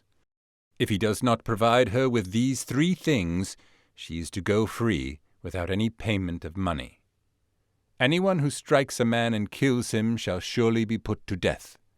However, if he does not do it intentionally, but God lets it happen, he is to flee to a place I will designate. But if a man schemes and kills another man deliberately, take him away from my altar and put him to death. Anyone who attacks his father or his mother must be put to death. Anyone who kidnaps another and either sells him or still has him when he is caught must be put to death. Anyone who curses his father or mother must be put to death. If men quarrel and one hits the other with a stone or with his fist and he does not die but is confined to bed, the one who struck the blow will not be held responsible if the other gets up and walks around outside with his staff. However, he must pay the injured man for the loss of his time and see that he is completely healed. If a man beats his male or female slave with a rod, and the slave dies as a direct result, he must be punished. But he is not to be punished if the slave gets up after a day or 2, since the slave is his property. If men who are fighting hit a pregnant woman, and she gives birth prematurely but there is no serious injury, the offender must be fined whatever the woman's husband demands and the court allows. But if there is serious injury, you are to take life for life, eye for eye, tooth for tooth, hand for hand, foot for foot, burn for burn, wound for wound, bruise for bruise. If a man hits a manservant or maidservant in the eye and destroys it, he must let the servant go free to compensate for the eye. And if he knocks out the tooth of a manservant or maidservant, he must let the servant go free to compensate for the tooth. If a bull gores a man or a woman to death, the bull must be stoned to death, and its meat must not be eaten. But the owner of the bull will not be held responsible. If, however, the bull has had the habit of goring, and the owner has been warned but has not kept it penned up, and it kills a man or a woman, the bull must be stoned and the owner also be put to death. However, if payment is demanded of him, he may redeem his life by paying whatever is demanded.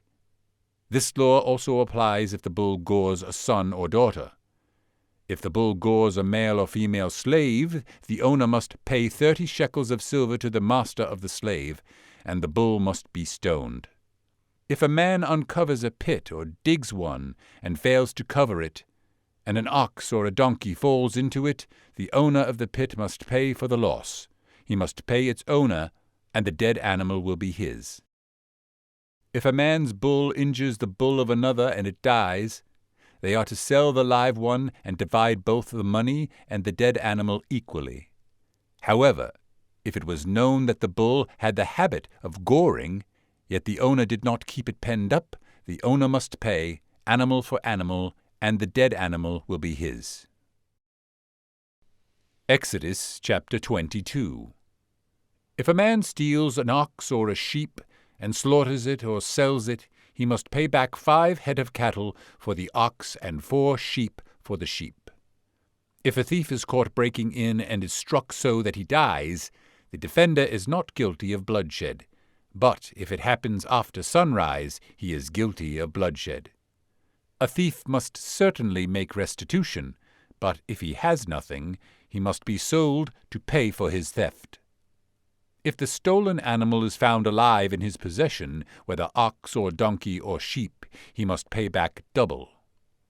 If a man grazes his livestock in a field or vineyard and lets them stray and they graze in another man's field, he must make restitution from the best of his own field or vineyard. If a fire breaks out and spreads into thorn bushes so that it burns shocks of grain or standing grain or the whole field, the one who started the fire must make restitution. If a man gives his neighbor silver or goods for safekeeping, and they are stolen from the neighbor's house, the thief, if he is caught, must pay back double. But if the thief is not found, the owner of the house must appear before the judges to determine whether he has laid his hands on the other man's property. In all cases of illegal possession of an ox, a donkey, a sheep, a garment, or any other lost property about which somebody says, "This is mine," both parties are to bring their cases before the judges. The one whom the judges declare guilty must pay back double to his neighbor. If a man gives a donkey, an ox, a sheep, or any other animal to his neighbor for safekeeping, and it dies or is injured or is taken away while no one is looking, the issue between them will be settled by the taking of an oath before the Lord that the neighbor did not lay hands on the other person's property. The owner is to accept this, and no restitution is required. But if the animal was stolen from the neighbor, he must make restitution to the owner. If it was torn to pieces by a wild animal, he shall bring in the remains as evidence, and he will not be required to pay for the torn animal. If a man borrows an animal from his neighbor, and it is injured or dies while the owner is not present, he must make restitution. But if the owner is with the animal, the borrower will not have to pay. If the animal was hired, the money paid for the hire covers the loss. If a man seduces a virgin who is not pledged to be married and sleeps with her, he must pay the bride price, and she shall be his wife. If her father absolutely refuses to give her to him, he must still pay the bride price for virgins. Do not allow a sorceress to live. Anyone who has sexual relations with an animal must be put to death. Whoever sacrifices to any god other than the Lord must be destroyed. Do not mistreat an alien or oppress him, for you were aliens in Egypt. Do not take advantage of a widow or an orphan. If you do, and they cry out to me, I will certainly hear their cry. My anger will be aroused, and I will kill you with the sword. Your wives will become widows, and your children fatherless. If you lend money to one of my people among you who is needy, do not be like a money lender. Charge him no interest. If you take your neighbor's cloak as a pledge, return it to him by sunset, because his cloak is the only covering he has for his body. What else will he sleep in? When he cries out to me, I will hear, for I am compassionate. Do not blaspheme God or curse the ruler of your people. Do not hold back offerings from your granaries or your vats. You must give me the firstborn of your sons. Do the same with your cattle and your sheep. Let them stay with their mothers for 7 days, but give them to me on the 8th day. You are to be my holy people, so do not eat the meat of an animal torn by wild beasts. Throw it to the dogs. Exodus chapter 23. Do not spread false reports. Do not help a wicked man by being a malicious witness. Do not follow the crowd in doing wrong. When you give testimony in a lawsuit, do not pervert justice by siding with the crowd, and do not show favoritism to a poor man in his lawsuit. If you come across your enemy's ox or donkey wandering off, be sure to take it back to him. If you see the donkey of someone who hates you fallen down under its load, do not leave it there. Be sure you help him with it. Do not deny justice to your poor people in their lawsuits. Have nothing to do with a false charge, and do not put an innocent or honest person to death, for I will not acquit the guilty. Do not accept a bribe, for a bribe blinds those who see and twists the words of the righteous. Do not oppress an alien. You yourselves know how it feels to be aliens, because you were aliens in Egypt. For 6 years you are to sow your fields and harvest the crops, but during the 7th year let the land lie unplowed and unused. Then the poor among your people may get food from it, and the wild animals may eat what they leave. Do the same with your vineyard and your olive grove. 6 days do your work, but on the 7th day do not work, so that your ox and your donkey may rest, and the slave born in your household and the alien as well may be refreshed. Be careful to do everything I have said to you. Do not invoke the names of other gods. Do not let them be heard on your lips. 3 times a year you are to celebrate a festival to me. Celebrate the feast of unleavened bread. For 7 days eat bread made without yeast, as I commanded you. Do this at the appointed time in the month of Abib, for in that month you came out of Egypt. No one is to appear before me empty-handed. Celebrate the feast of harvest with the first fruits of the crop you sow in your field. Celebrate the feast of ingathering at the end of the year, when you gather in your crops from the field. 3 times a year all the men are to appear before the sovereign Lord. Do not offer the blood of a sacrifice to me along with anything containing yeast. The fat of my festival offerings must not be kept until morning.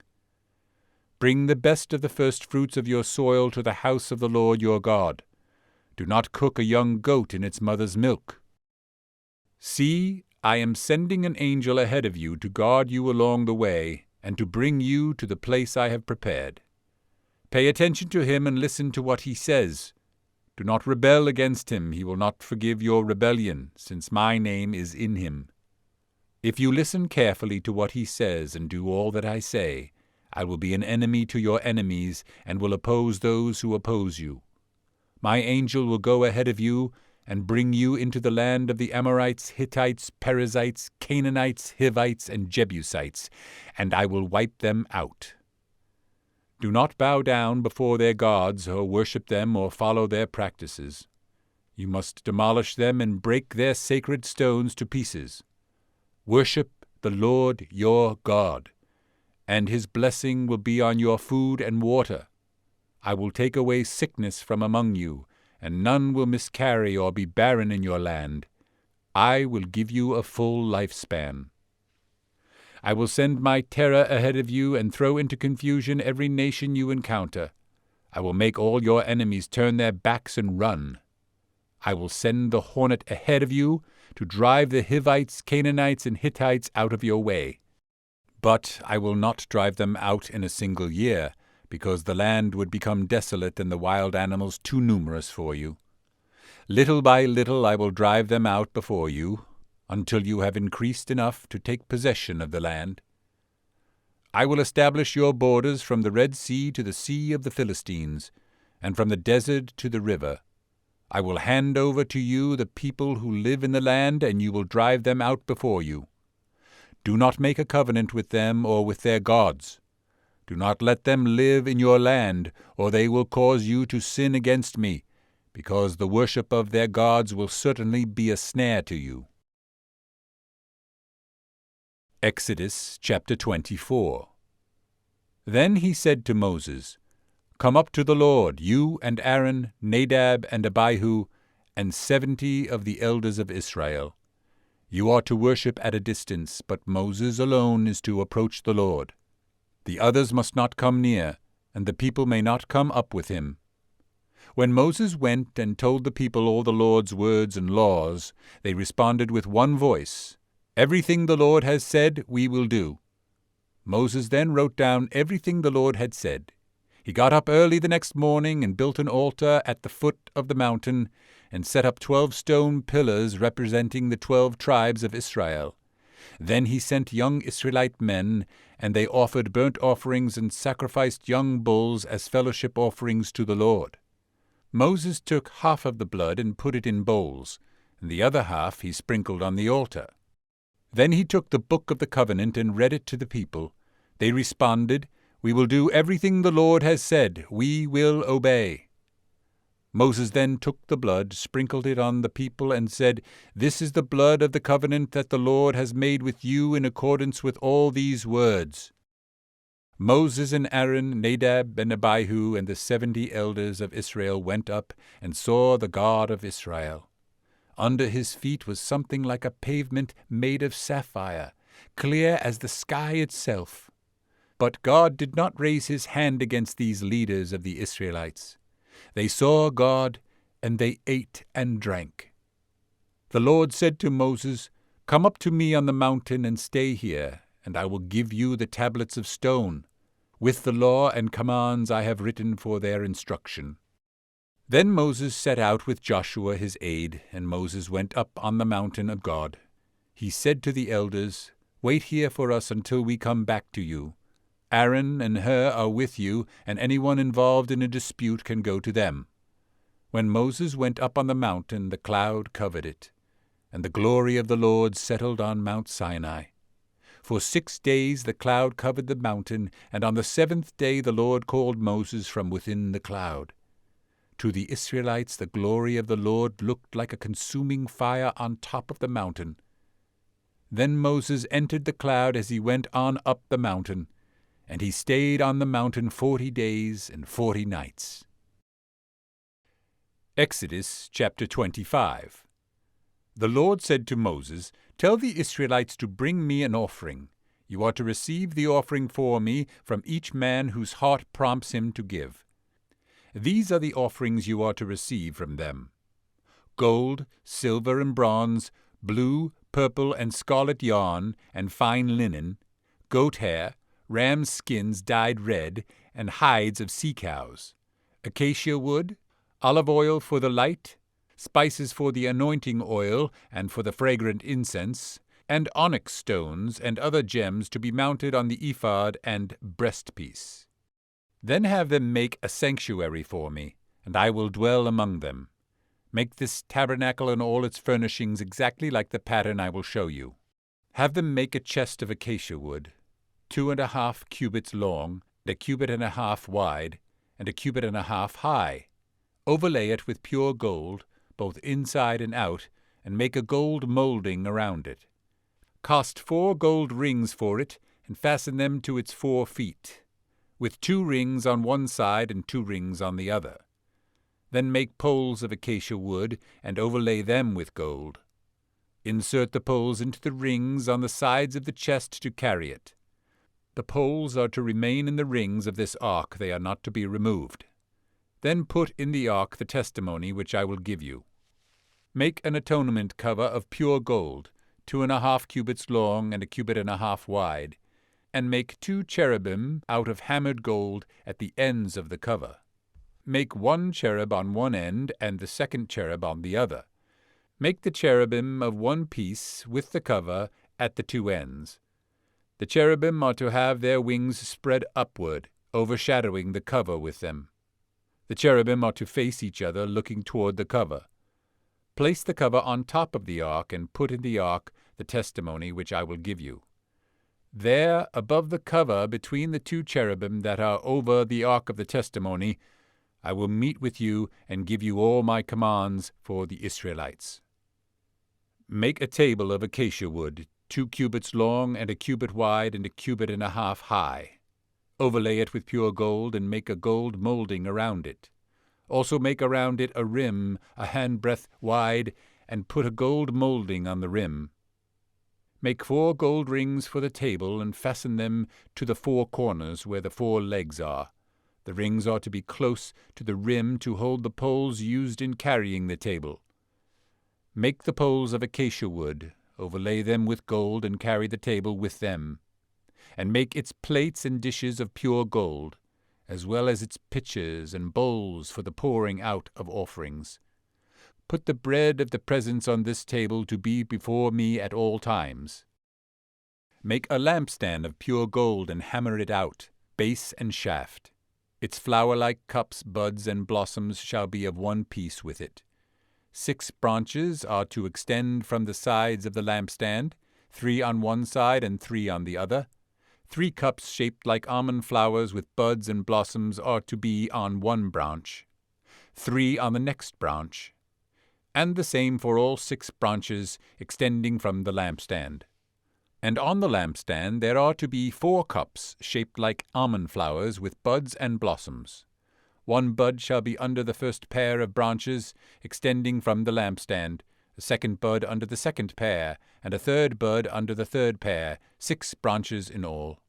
The buds and branches shall all be of one piece with the lampstand, hammered out of pure gold. Then make its 7 lamps, and set them up on it, so that they light the space in front of it. Its wick trimmers and trays are to be of pure gold. A talent of pure gold is to be used for the lampstand and all these accessories. See that you make them according to the pattern shown you on the mountain. Exodus chapter 26. Make the tabernacle with 10 curtains of finely twisted linen and blue, purple, and scarlet yarn, with cherubim worked into them by a skilled craftsman. All the curtains are to be the same size, 28 cubits long and 4 cubits wide. Join 5 of the curtains together and do the same with the other 5. Make loops of blue material along the edge of the end curtain in one set, and do the same with the end curtain in the other set. Make 50 loops on one curtain and 50 loops on the end curtain of the other set, with the loops opposite each other. Then make 50 gold clasps, and use them to fasten the curtains together so that the tabernacle is a unit. Make curtains of goat hair for the tent over the tabernacle, 11 altogether. All 11 curtains are to be the same size, 30 cubits long and 4 cubits wide. Join 5 of the curtains together into one set, and the other 6 into another set. Fold the 6th curtain double at the front of the tent. Make 50 loops along the edge of the end curtain in one set, and also along the edge of the end curtain in the other set. Then make 50 bronze clasps, and put them in the loops to fasten the tent together as a unit. As for the additional length of the tent curtains, the half curtain that is left over is to hang down at the rear of the tabernacle. The tent curtains will be a cubit longer on both sides. What is left will hang over the sides of the tabernacle so as to cover it. Make for the tent a covering of ram skins dyed red, and over that a covering of hides of sea cows. Make upright frames of acacia wood for the tabernacle. Each frame is to be 10 cubits long and a cubit and a half wide, with 2 projections set parallel to each other. Make all the frames of the tabernacle in this way. Make 20 frames for the south side of the tabernacle, and make 40 silver bases to go under them, 2 bases for each frame, 1 under each projection. For the other side, the north side of the tabernacle, make 20 frames and 40 silver bases, 2 under each frame. Make 6 frames for the far end, that is, the west end of the tabernacle, and make 2 frames for the corners at the far end. At these 2 corners they must be double from the bottom all the way to the top, and fitted into a single ring. Both shall be like that. So there will be 8 frames and 16 silver bases, 2 under each frame. Also make crossbars of acacia wood, 5 for the frames on one side of the tabernacle, 5 for those on the other side, and 5 for the frames on the west at the far end of the tabernacle. The center crossbar is to extend from end to end at the middle of the frames. Overlay the frames with gold and make gold rings to hold the crossbars. Also overlay the crossbars with gold. Set up the tabernacle according to the plan shown you on the mountain. Make a curtain of blue, purple, and scarlet yarn and finely twisted linen, with cherubim worked into it by a skilled craftsman. Hang it with gold hooks on 4 posts of acacia wood overlaid with gold and standing on 4 silver bases. Hang the curtain from the clasps, and place the ark of the testimony behind the curtain. The curtain will separate the holy place from the most holy place. Put the atonement cover on the ark of the testimony in the most holy place. Place the table outside the curtain on the north side of the tabernacle and put the lampstand opposite it on the south side. For the entrance to the tent, make a curtain of blue, purple, and scarlet yarn and finely twisted linen, the work of an embroiderer. Make gold hooks for this curtain and 5 posts of acacia wood overlaid with gold, and cast 5 bronze bases for them. Exodus chapter 27. Build an altar of acacia wood, 3 cubits high. It is to be square, 5 cubits long and 5 cubits wide. Make a horn at each of the 4 corners, so that the horns and the altar are of one piece, and overlay the altar with bronze. Make all its utensils of bronze, its pots to remove the ashes, and its shovels, sprinkling bowls, meat forks, and fire pans. Make a grating for it, a bronze network, and make a bronze ring at each of the 4 corners of the network. Put it under the ledge of the altar so that it is halfway up the altar. Make poles of acacia wood for the altar and overlay them with bronze. The poles are to be inserted into the rings so they will be on 2 sides of the altar when it is carried. Make the altar hollow, out of boards. It is to be made just as you were shown on the mountain. Make a courtyard for the tabernacle. The south side shall be 100 cubits long, and is to have curtains of finely twisted linen, with 20 posts, and 20 bronze bases, and with silver hooks and bands on the posts. The north side shall also be 100 cubits long, and is to have curtains, with 20 posts and 20 bronze bases, and with silver hooks and bands on the posts. The west end of the courtyard shall be 50 cubits wide, and have curtains, with 10 posts and 10 bases.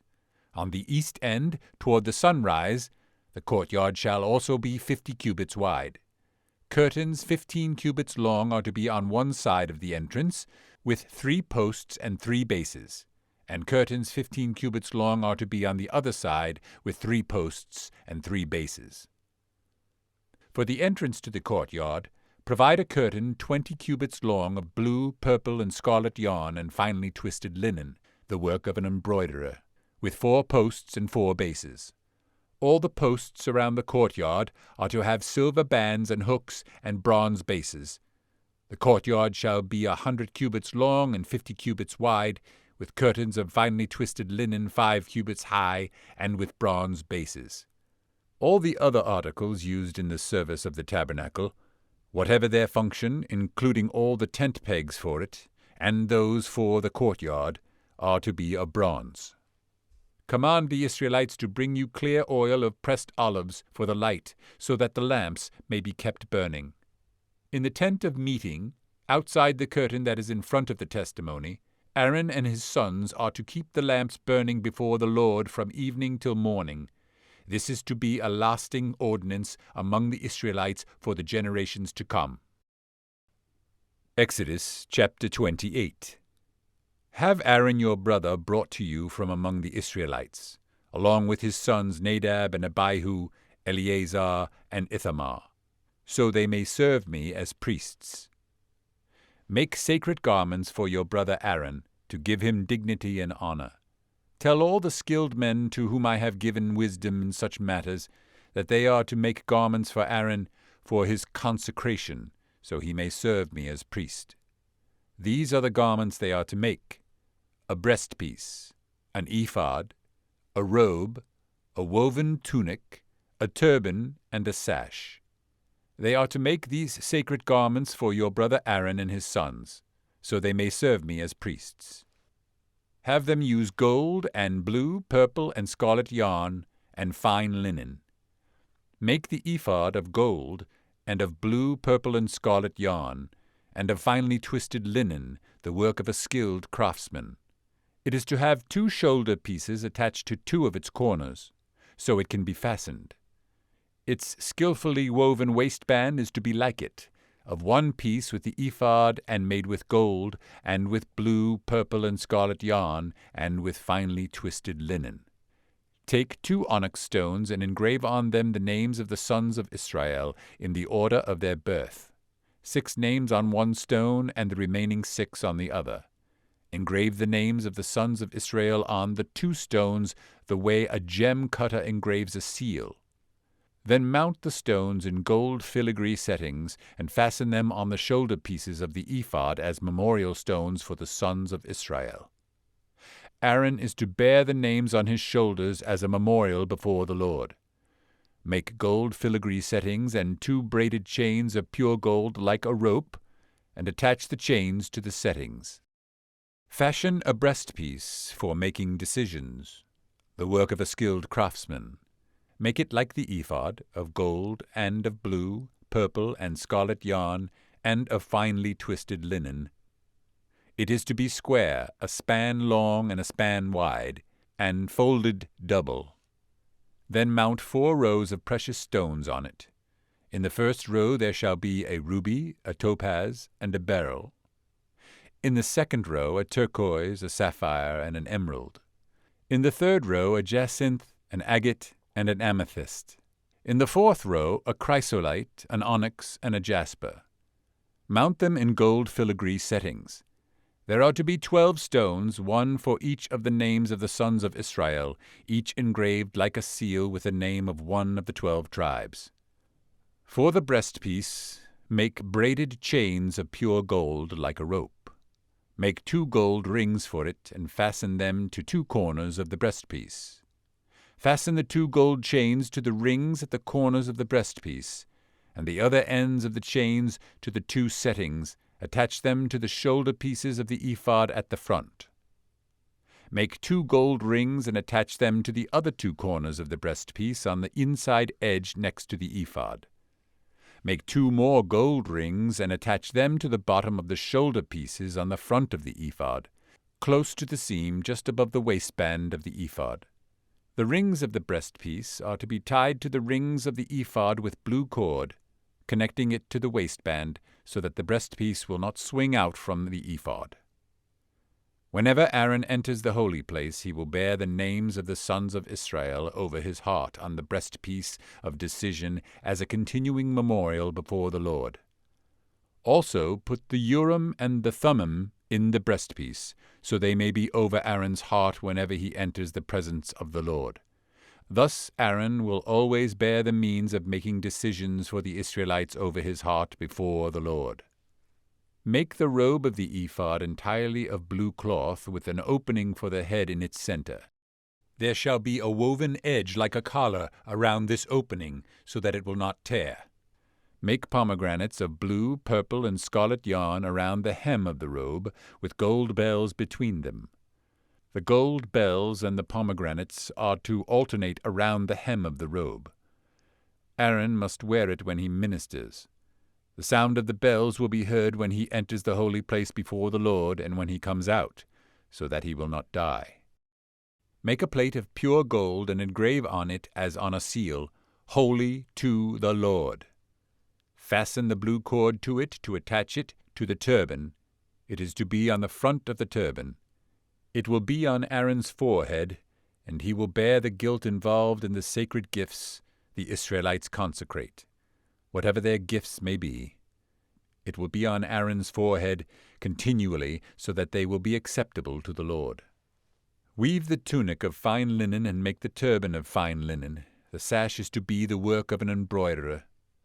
Make tunics, sashes, and headbands for Aaron's sons, to give them dignity and honor. After you put these clothes on your brother Aaron and his sons, anoint and ordain them. Consecrate them so they may serve me as priests. Make linen undergarments as a covering for the body, reaching from the waist to the thigh. Aaron and his sons must wear them whenever they enter the tent of meeting or approach the altar to minister in the holy place, so that they will not incur guilt and die. This is to be a lasting ordinance for Aaron and his descendants. Exodus chapter 29. This is what you are to do to consecrate them, so they may serve me as priests. Take a young bull and 2 rams without defect, and from fine wheat flour without yeast make bread, and cakes mixed with oil, and wafers spread with oil. Put them in a basket, and present them in it, along with the bull and the 2 rams. Then bring Aaron and his sons to the entrance to the tent of meeting, and wash them with water. Take the garments and dress Aaron with the tunic, the robe of the ephod itself, and the breastpiece. Fasten the ephod on him by its skillfully woven waistband. Put the turban on his head and attach the sacred diadem to the turban. Take the anointing oil and anoint him by pouring it on his head. Bring his sons and dress them in tunics and put headbands on them. Then tie sashes on Aaron and his sons. The priesthood is theirs by the lasting ordinance. In this way you shall ordain Aaron and his sons. Bring the bull to the front of the tent of meeting, and Aaron and his sons shall lay their hands on its head. Slaughter it in the Lord's presence at the entrance to the tent of meeting. Take some of the bull's blood and put it on the horns of the altar with your finger, and pour out the rest of it at the base of the altar. Then take all the fat around the inner parts, the covering of the liver and both kidneys with the fat on them, and burn them on the altar. But burn the bull's flesh and its hide and its offal outside the camp. It is a sin offering. Take one of the rams, and Aaron and his sons shall lay their hands on its head. Slaughter it and take the blood and sprinkle it against the altar on all sides.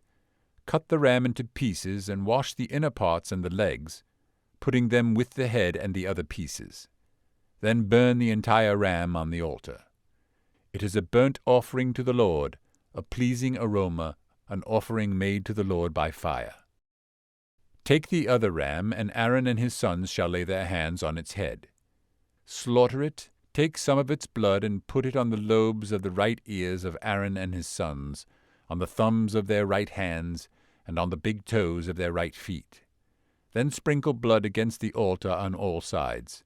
And take some of the blood on the altar, and some of the anointing oil, and sprinkle it on Aaron and his garments, and on his sons and their garments.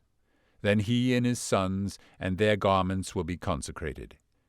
Take from this ram the fat tail, the fat around the inner parts, the covering of the liver, both kidneys with the fat on them, and the right thigh. This is the ram for the ordination. From the basket of bread made without yeast, which is before the Lord, take a loaf, and a cake made with oil, and a wafer. Put all these in the hands of Aaron and his sons, and wave them before the Lord as a wave offering. Then take them from their hands, and burn them on the altar along with the burnt offering for a pleasing aroma to the Lord, an offering made to the Lord by fire. After you take the breast of the ram for Aaron's ordination, wave it before the Lord as a wave offering, and it will be your share. Consecrate those parts of the ordination ram that belong to Aaron and his sons, the breast that was waved and the thigh that was presented. This is always to be the regular share from the Israelites for Aaron and his sons. It is the contribution the Israelites are to make to the Lord from their fellowship offerings. Aaron's sacred garments will belong to his descendants, so that they can be anointed and ordained in them. The son who succeeds him as priest and comes to the tent of meeting to minister in the holy place is to wear them 7 days. Take the ram for the ordination and cook the meat in a sacred place. At the entrance to the tent of meeting, Aaron and his sons are to eat the meat of the ram and the bread that is in the basket. They are to eat these offerings by which atonement was made for their ordination and consecration. But no one else may eat them, because they are sacred. And if any of the meat of the ordination ram or any bread is left over till morning, burn it up. It must not be eaten, because it is sacred. Do for Aaron and his sons everything I have commanded you, taking 7 days to ordain them. Sacrifice a bull each day as a sin offering to make atonement. Purify the altar by making atonement for it, and anoint it to consecrate it. For 7 days make atonement for the altar and consecrate it. Then the altar will be most holy, and whatever touches it will be holy. This is what you are to offer on the altar regularly each day, 2 lambs a year old. Offer one in the morning and the other at twilight. With the first lamb offer 1/10 of an ephah of fine flour mixed with 1/4 of a hin of oil from pressed olives, and 1/4 of a hin of wine as a drink offering. Sacrifice the other lamb at twilight with the same grain offering and its drink offering as in the morning, a pleasing aroma, an offering made to the Lord by fire. For the generations to come, this burnt offering is to be made regularly at the entrance to the tent of meeting before the Lord. There I will meet you and speak to you. There also I will meet with the Israelites, and the place will be consecrated by my glory. So I will consecrate the tent of meeting and the altar, and will consecrate Aaron and his sons to serve me as priests. Then I will dwell among the Israelites and be their God. They will know that I am the Lord their God, who brought them out of Egypt so that I might dwell among them. I am the Lord their God. Exodus chapter 30. Make an altar of acacia wood for burning incense. It is to be square, 1 cubit long and 1 cubit wide and 2 cubits high, its horns of 1 piece with it. Overlay the top and all the sides and the horns with pure gold, and make a gold molding around it. Make 2 gold rings for the altar below the molding, 2 on opposite sides, to hold the poles used to carry it. Make the poles of acacia wood and overlay them with gold. Put the altar in front of the curtain that is before the ark of the testimony. before the atonement cover that is over the testimony, where I will meet with you. Aaron must burn fragrant incense on the altar every morning when he tends the lamps.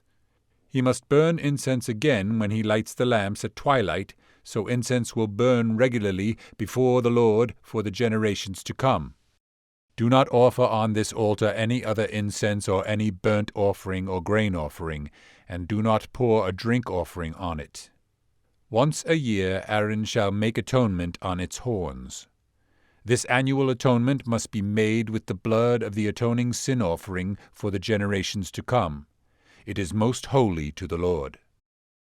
Then the Lord said to Moses, When you take a census of the Israelites to count them, each one must pay the Lord a ransom for his life at the time he is counted. Then no plague will come on them when you number them. Each one who crosses over to those already counted is to give a half shekel, according to the sanctuary shekel, which weighs 20 gerahs. This half shekel is an offering to the Lord. All who cross over, those 20 years old or more, are to give an offering to the Lord. The rich are not to give more than a half shekel, and the poor are not to give less when you make the offering to the Lord to atone for your lives. Receive the atonement money from the Israelites and use it for the service of the tent of meeting. It will be a memorial for the Israelites before the Lord, making atonement for your lives. Then the Lord said to Moses, Make a bronze basin, with its bronze stand for washing. Place it between the tent of meeting and the altar, and put water in it. Aaron and his sons are to wash their hands and feet with water from it. Whenever they enter the tent of meeting, they shall wash with water so that they will not die. Also, when they approach the altar to minister by presenting an offering made to the Lord by fire, they shall wash their hands and feet so that they will not die. This is to be a lasting ordinance for Aaron and his descendants for the generations to come. Then the Lord said to Moses, Take the following fine spices, 500 shekels of liquid myrrh, half as much, that is, 250 shekels of fragrant cinnamon, 250 shekels of fragrant cane, 500 shekels of cassia, all according to the sanctuary shekel, and a hin of olive oil. Make these into a sacred anointing oil, a fragrant blend, the work of a perfumer. It will be the sacred anointing oil. Then use it to anoint the tent of meeting, the ark of the testimony, the table and all its articles, the lampstand and its accessories, the altar of incense, the altar of burnt offering and all its utensils, and the basin with its stand. You shall consecrate them so they will be most holy, and whatever touches them will be holy. Anoint Aaron and his sons and consecrate them so they may serve me as priests. Say to the Israelites, This is to be my sacred anointing oil for the generations to come. Do not pour it on men's bodies, and do not make any oil with the same formula. It is sacred, and you are to consider it sacred. Whoever makes perfume like it, and whoever puts it on anyone other than a priest, must be cut off from his people. Then the Lord said to Moses, Take fragrant spices, gum resin, onycha, and galbanum, and pure frankincense, all in equal amounts, and make a fragrant blend of incense, the work of a perfumer. It is to be salted and pure and sacred. Grind some of it to powder, and place it in front of the testimony in the tent of meeting, where I will meet with you. It shall be most holy to you. Do not make any incense with this formula for yourselves. Consider it holy to the Lord. Whoever makes any like it to enjoy its fragrance must be cut off from his people. Exodus chapter 31.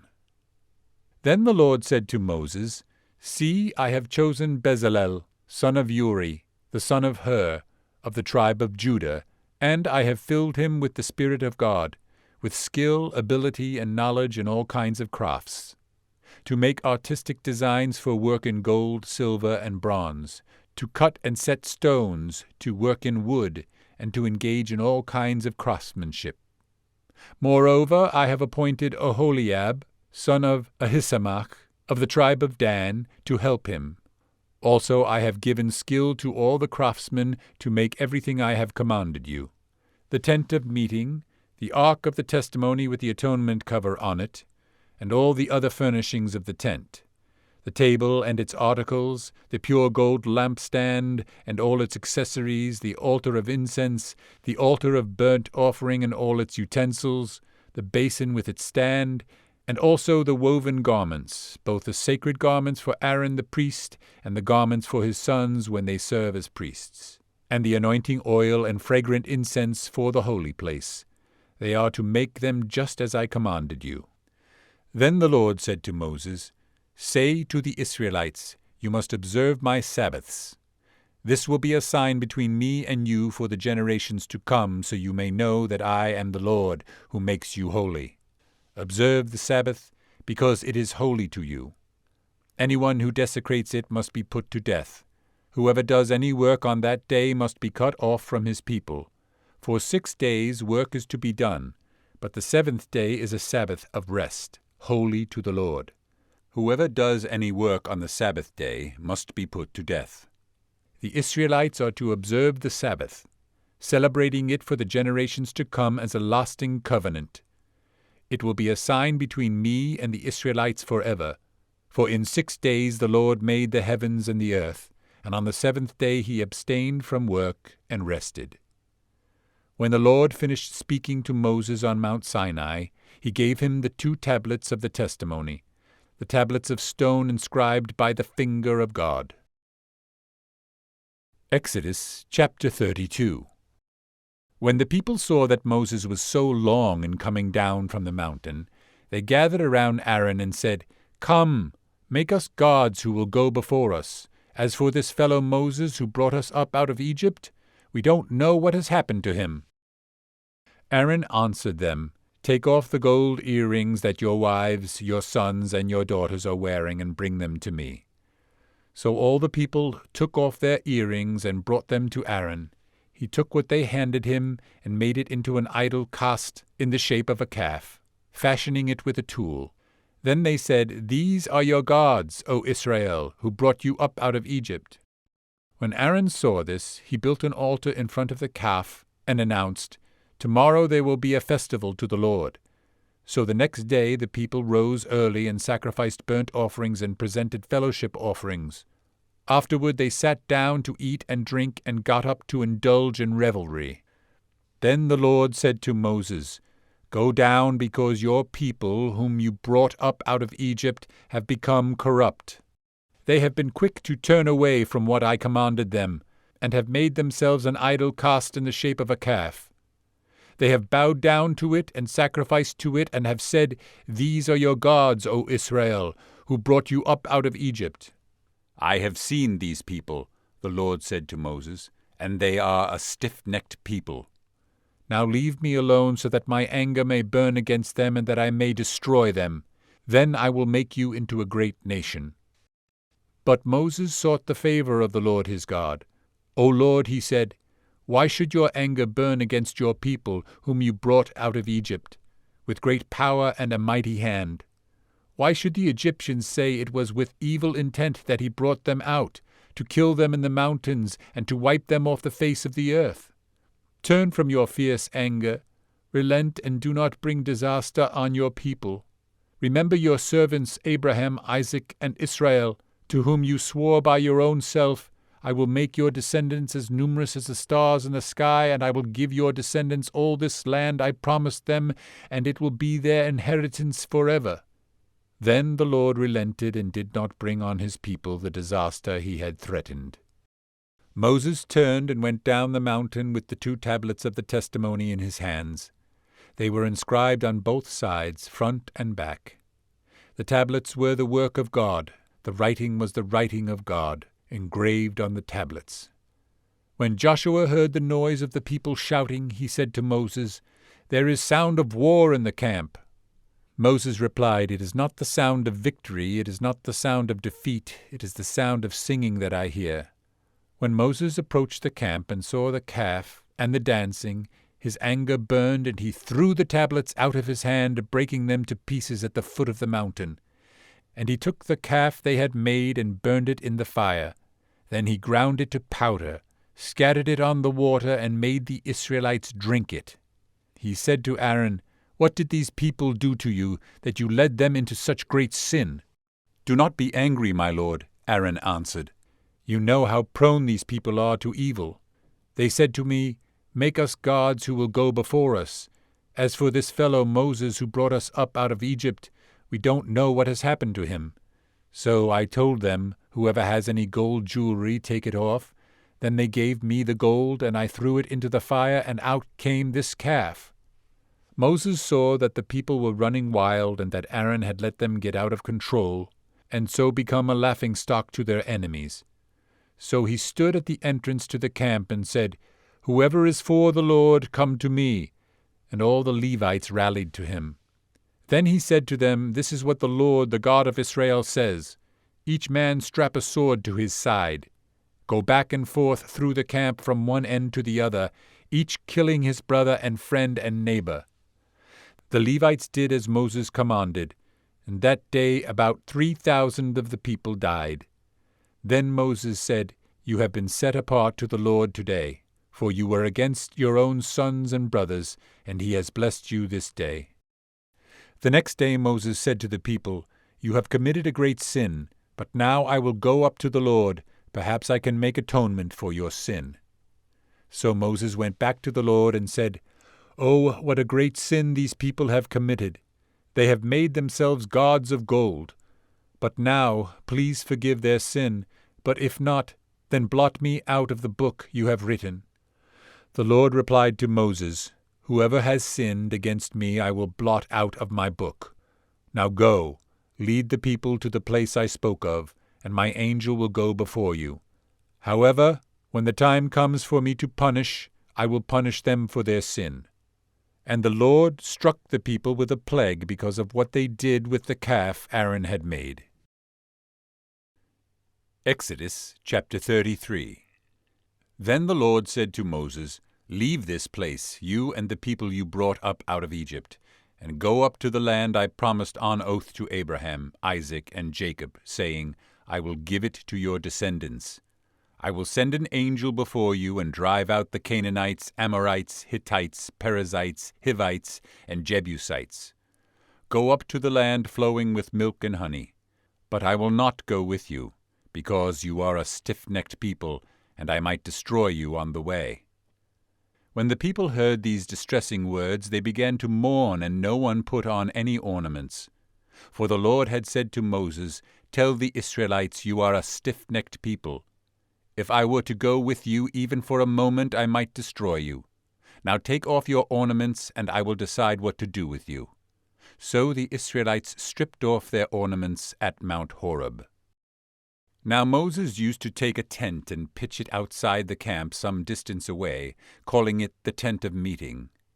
Anyone inquiring of the Lord would go to the tent of meeting outside the camp. And whenever Moses went out to the tent, all the people rose and stood at the entrances to their tents, watching Moses until he entered the tent. As Moses went into the tent, the pillar of cloud would come down and stay at the entrance, while the Lord spoke with Moses. Whenever the people saw the pillar of cloud standing at the entrance to the tent, they all stood and worshipped, each at the entrance to his tent. The Lord would speak to Moses face to face, as a man speaks with his friend. Then Moses would return to the camp, but his young aide Joshua, son of Nun, did not leave the tent. Moses said to the Lord, "You have been telling me, 'Lead these people,' but you have not let me know whom you will send with me. You have said, 'I know you by name, and you have found favor with me.' If you are pleased with me, teach me your ways, so I may know you and continue to find favor with you.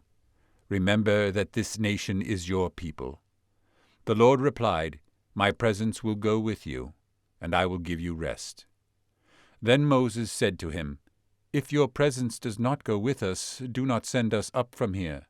How will anyone know that you are pleased with me and with your people unless you go with us? What else will distinguish me and your people from all the other people on the face of the earth?" And the Lord said to Moses, "I will do the very thing you have asked, because I am pleased with you, and I know you by name. Then Moses said, Now show me your glory. And the Lord said, I will cause all my goodness to pass in front of you, and I will proclaim my name, the Lord, in your presence. I will have mercy on whom I will have mercy, and I will have compassion on whom I will have compassion. But, he said, you cannot see my face, for no one may see me and live. Then the Lord said, There is a place near me where you may stand on a rock. When my glory passes by, I will put you in a cleft in the rock, and cover you with my hand until I have passed by. Then I will remove my hand, and you will see my back, but my face must not be seen. Exodus chapter 34. The Lord said to Moses, Chisel out 2 stone tablets like the first ones, and I will write on them the words that were on the first tablets, which you broke. Be ready in the morning, and then come up on Mount Sinai. Present yourself to me there on top of the mountain. No one is to come with you or be seen anywhere on the mountain. Not even the flocks and herds may graze in front of the mountain. So Moses chiseled out 2 stone tablets like the first ones, and went up Mount Sinai early in the morning, as the Lord had commanded him. And he carried the 2 stone tablets in his hands. Then the Lord came down in the cloud, and stood there with him, and proclaimed his name, the Lord. And he passed in front of Moses, proclaiming, the Lord, the compassionate and gracious God, slow to anger, abounding in love and faithfulness, maintaining love to thousands, and forgiving wickedness, rebellion, and sin. Yet he does not leave the guilty unpunished. He punishes the children and their children for the sin of the fathers to the 3rd and 4th generation. Moses bowed to the ground at once and worshipped. O Lord, if I have found favor in your eyes, he said, then let the Lord go with us. Although this is a stiff-necked people, forgive our wickedness and our sin, and take us as your inheritance. Then the Lord said, I am making a covenant with you. Before all your people I will do wonders never before done in any nation in all the world. The people you live among will see how awesome is the work that I, the Lord, will do for you. Obey what I command you today. I will drive out before you the Amorites, Canaanites, Hittites, Perizzites, Hivites, and Jebusites. Be careful not to make a treaty with those who live in the land where you are going, or they will be a snare among you. Break down their altars, smash their sacred stones, and cut down their Asherah poles. Do not worship any other god, for the Lord, whose name is jealous, is a jealous God.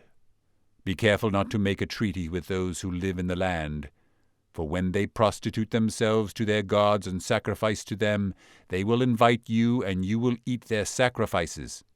And when you choose some of their daughters as wives for your sons, and those daughters prostitute themselves to their gods, they will lead your sons to do the same.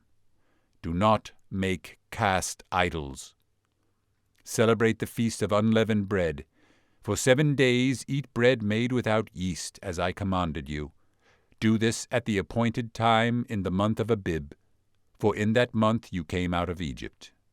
The first offspring of every womb belongs to me, including all the firstborn males of your livestock, whether from herd or flock. Redeem the firstborn donkey with a lamb, but if you do not redeem it, break its neck. Redeem all your firstborn sons. No one is to appear before me empty-handed. 6 days you shall labor, but on the 7th day you shall rest.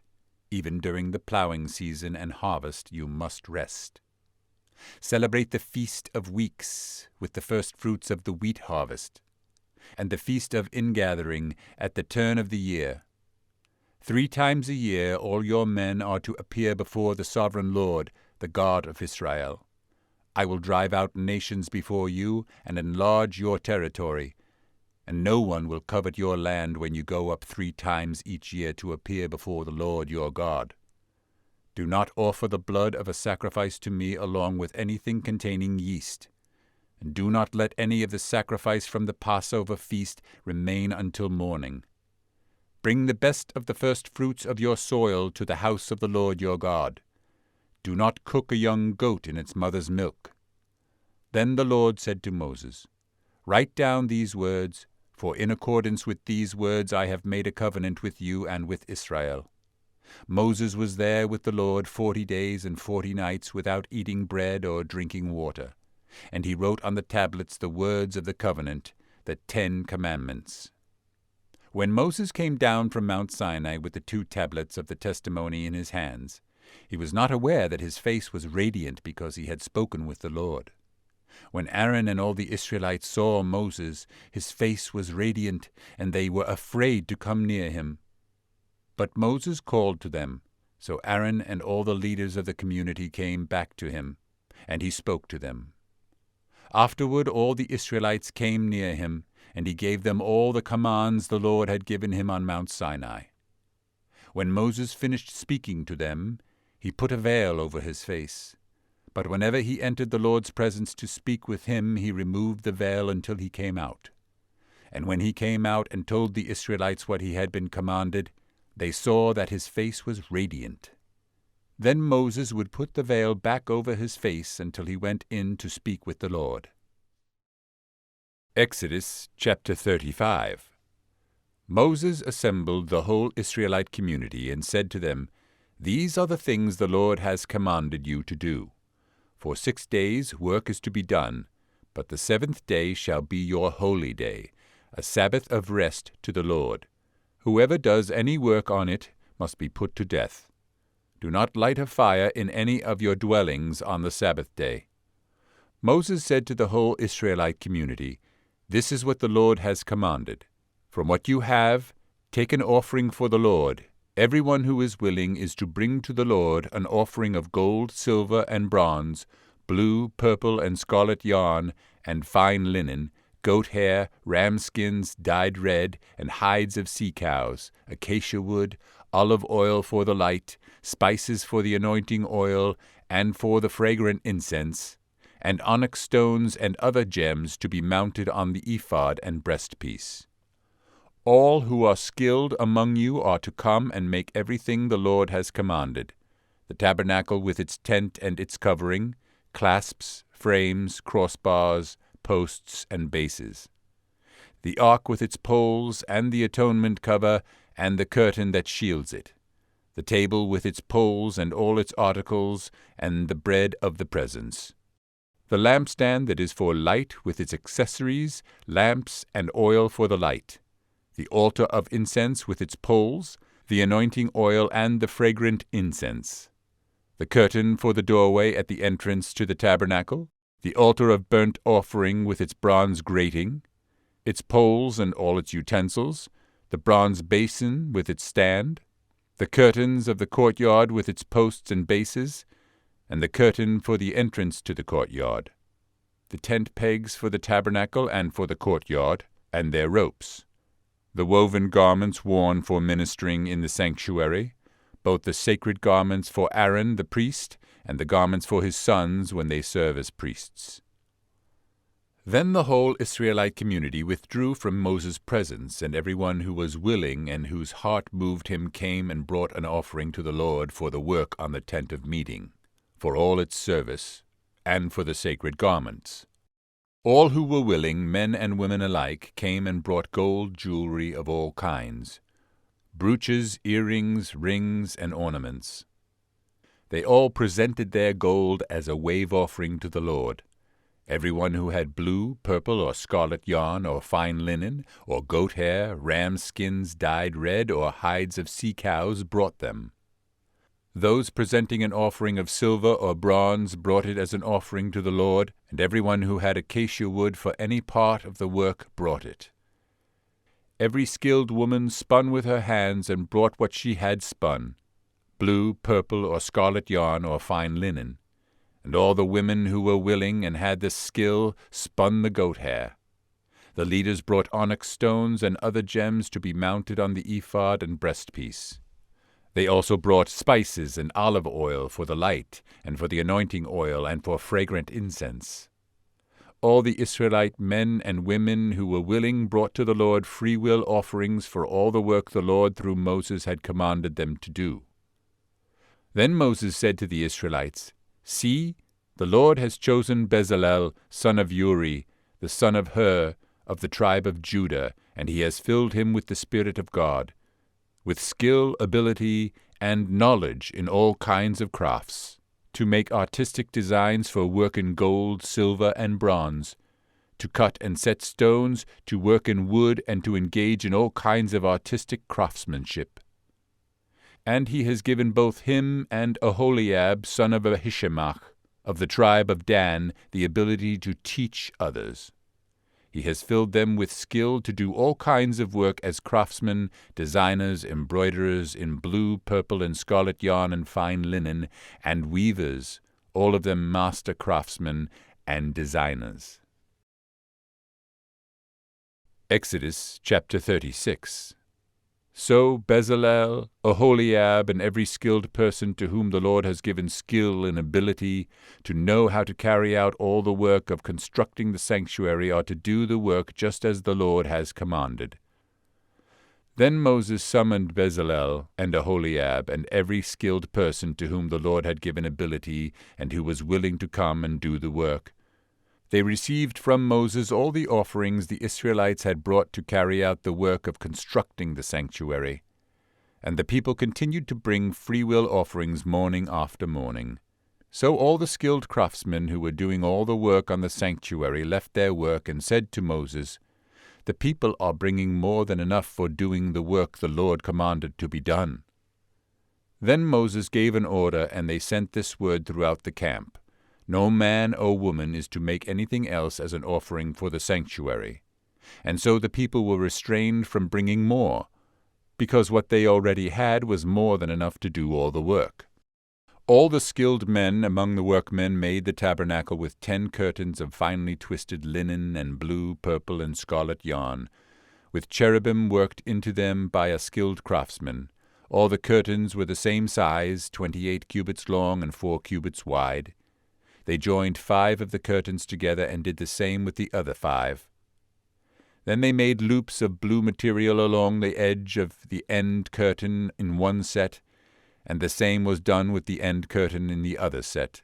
They also made 50 loops on one curtain and 50 loops on the end curtain of the other set, with the loops opposite each other. Then they made 50 gold clasps, and used them to fasten the 2 sets of curtains together, so that the tabernacle was a unit. They made curtains of goat hair for the tent over the tabernacle, 11 altogether. All 11 curtains were the same size, 30 cubits long and 4 cubits wide. They joined 5 of the curtains into one set, and the other 6 into another set. Then they made 50 loops along the edge of the end curtain in one set, and also along the edge of the end curtain in the other set. They made 50 bronze clasps to fasten the tent together as a unit. Then they made for the tent a covering of ram skins dyed red, and over that a covering of hides of sea cows. They made upright frames of acacia wood for the tabernacle. Each frame was 10 cubits long and 1.5 cubits wide, with 2 projections set parallel to each other. They made all the frames of the tabernacle in this way. They made 20 frames for the south side of the tabernacle, and made 40 silver bases to go under them, 2 bases for each frame, 1 under each projection. For the other side, the north side of the tabernacle, they made 20 frames and 40 silver bases, 2 under each frame. They made 6 frames for the far end, that is, the west end of the tabernacle, and 2 frames were made for the corners of the tabernacle at the far end. At these 2 corners the frames were double from the bottom all the way to the top, and fitted into a single ring. Both were made alike. So there were 8 frames and 16 silver bases, 2 under each frame.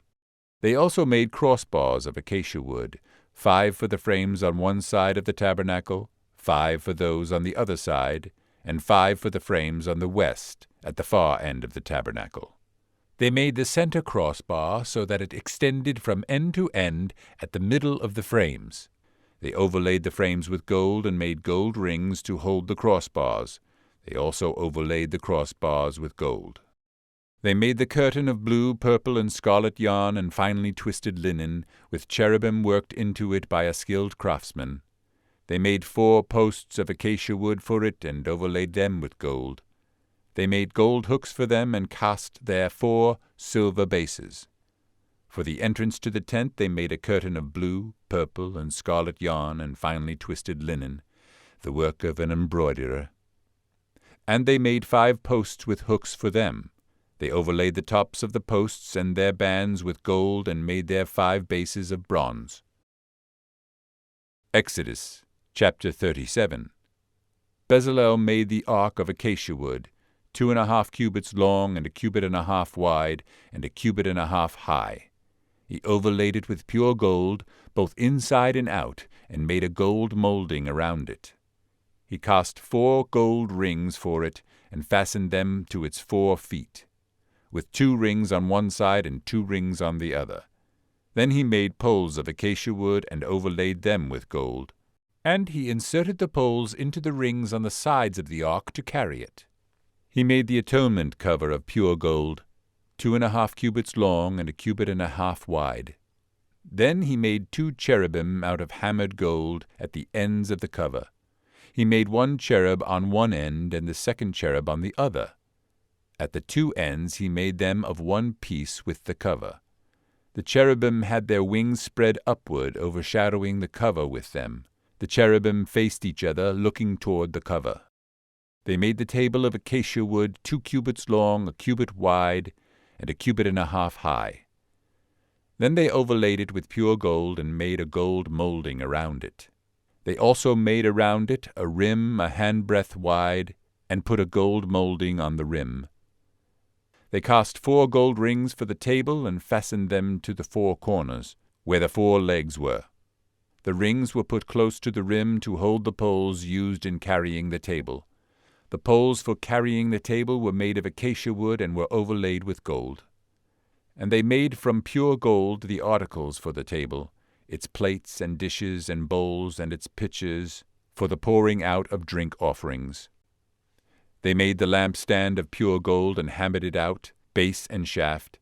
Its flower-like cups, buds, and blossoms were of one piece with it.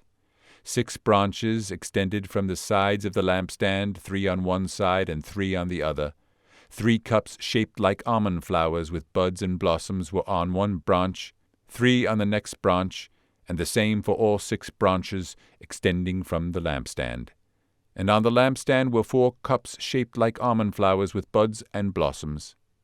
1 bud was under the first pair of branches extending from the lampstand, a 2nd bud under the 2nd pair, and a 3rd bud under the 3rd pair. 6 branches in all. The buds and the branches were all of one piece with the lampstand, hammered out of pure gold. They made its 7 lamps, as well as its wick trimmers and trays of pure gold.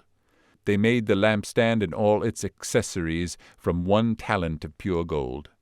They made the altar of incense out of acacia wood.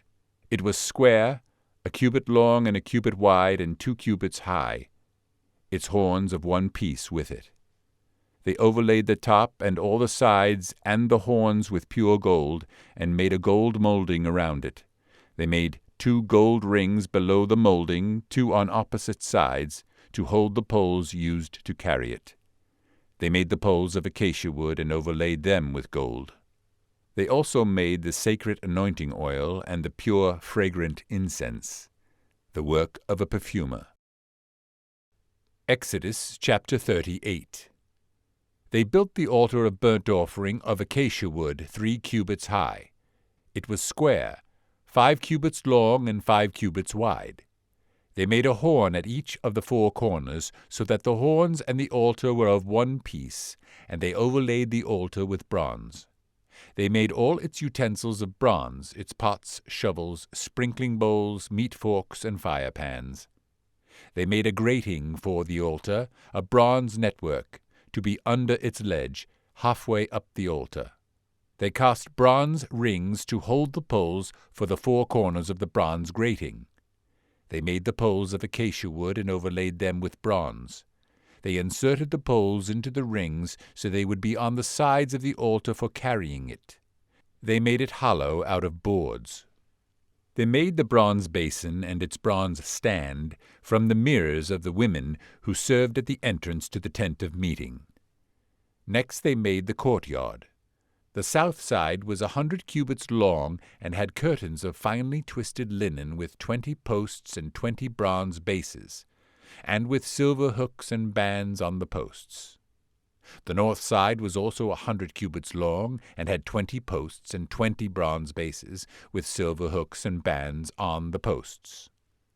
The west end was 50 cubits wide, and had curtains, with 10 posts and 10 bases, with silver hooks and bands on the posts. The east end toward the sunrise was also 50 cubits wide. Curtains 15 cubits long were on one side of the entrance, with 3 posts and 3 bases. And curtains 15 cubits long were on the other side of the entrance to the courtyard, with 3 posts and 3 bases. All the curtains around the courtyard were of finely twisted linen. The bases for the posts were bronze. The hooks and bands on the posts were silver, and their tops were overlaid with silver, so all the posts of the courtyard had silver bands. The curtain for the entrance to the courtyard was of blue, purple, and scarlet yarn and finely twisted linen, the work of an embroiderer. It was 20 cubits long, and, like the curtains of the courtyard, 5 cubits high, with 4 posts and 4 bronze bases. Their hooks and bands were silver, and their tops were overlaid with silver. All the tent pegs of the tabernacle and of the surrounding courtyard were bronze. These are the amounts of the material used for the tabernacle of the testimony, which were recorded at Moses' command by the Levites under the direction of Ithamar son of Aaron the priest. Bezalel son of Uri, the son of Hur, of the tribe of Judah, made everything the Lord commanded Moses. With him was Aholiab son of Ahisamach, the tribe of Dan, a craftsman and designer, and an embroiderer in blue, purple, and scarlet yarn and fine linen. The total amount of the gold from the wave offering used for all the work on the sanctuary was 29 talents and 730 shekels, according to the sanctuary shekel. The silver obtained from those of the community who were counted in the census was 100 talents and 1,775 shekels, according to the sanctuary shekel. 1 bekah per person, that is, half a shekel, according to the sanctuary shekel, from everyone who had crossed over to those counted 20 years old or more, a total of 603,550 men. The 100 talents of silver were used to cast the bases for the sanctuary and for the curtain. 100 bases from the 100 talents, 1 talent for each base.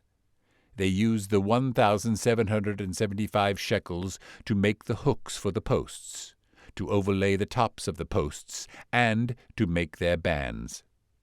The bronze from the wave offering was 70 talents and 2,400 shekels. They used it to make the bases for the entrance to the tent of meeting, the bronze altar with its bronze grating and all its utensils, the bases for the surrounding courtyard and those for its entrance, and all the tent pegs for the tabernacle and those for the surrounding courtyard. Exodus chapter 39. From the blue, purple, and scarlet yarn they made woven garments for ministering in the sanctuary. They also made sacred garments for Aaron, as the Lord commanded Moses. They made the ephod of gold, and of blue, purple, and scarlet yarn, and of finely twisted linen.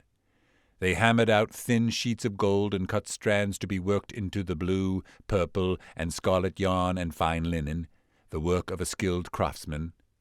They made shoulder pieces for the ephod, which were attached to 2 of its corners, so it could be fastened.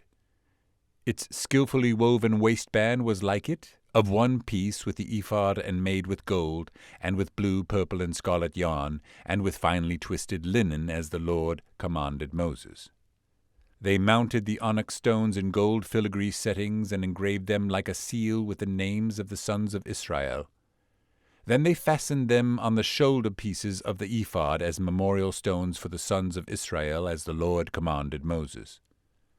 They fashioned the breastpiece, the work of a skilled craftsman. They made it like the ephod, of gold and of blue, purple and scarlet yarn, and of finely twisted linen.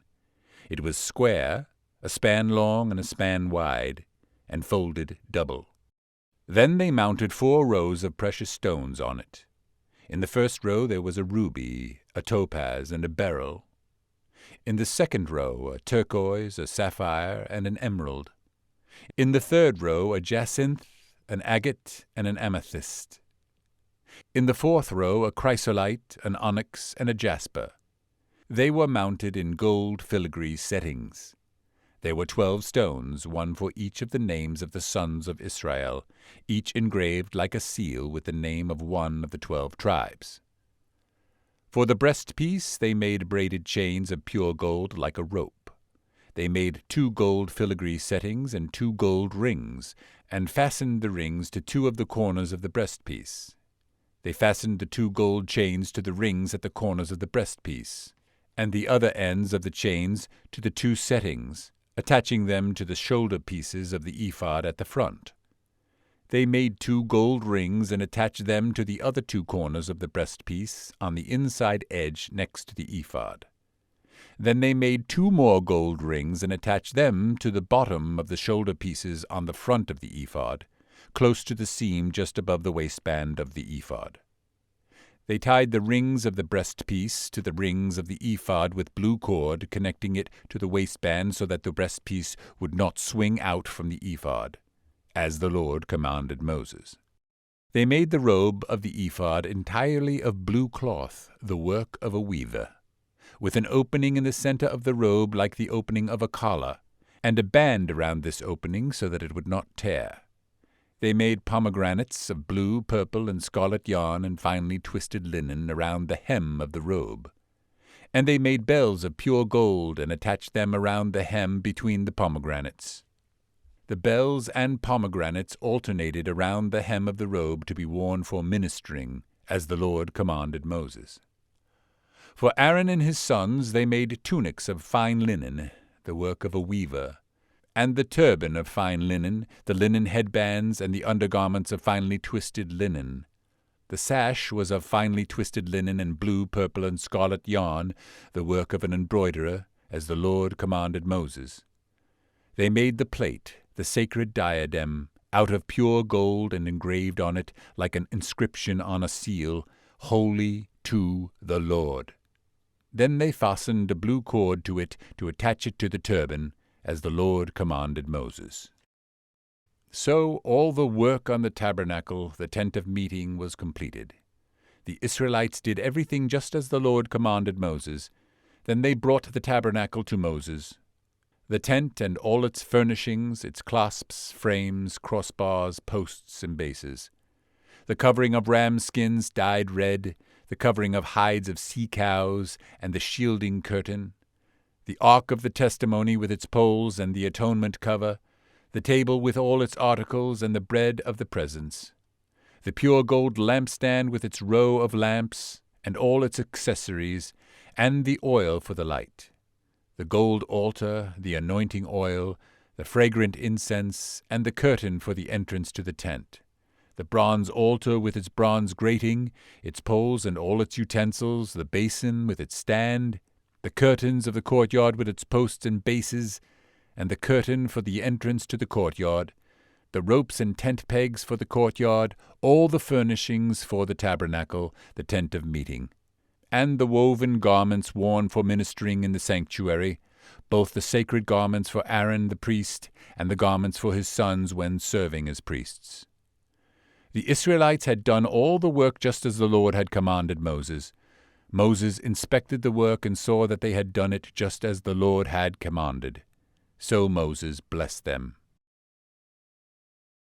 Exodus chapter 40.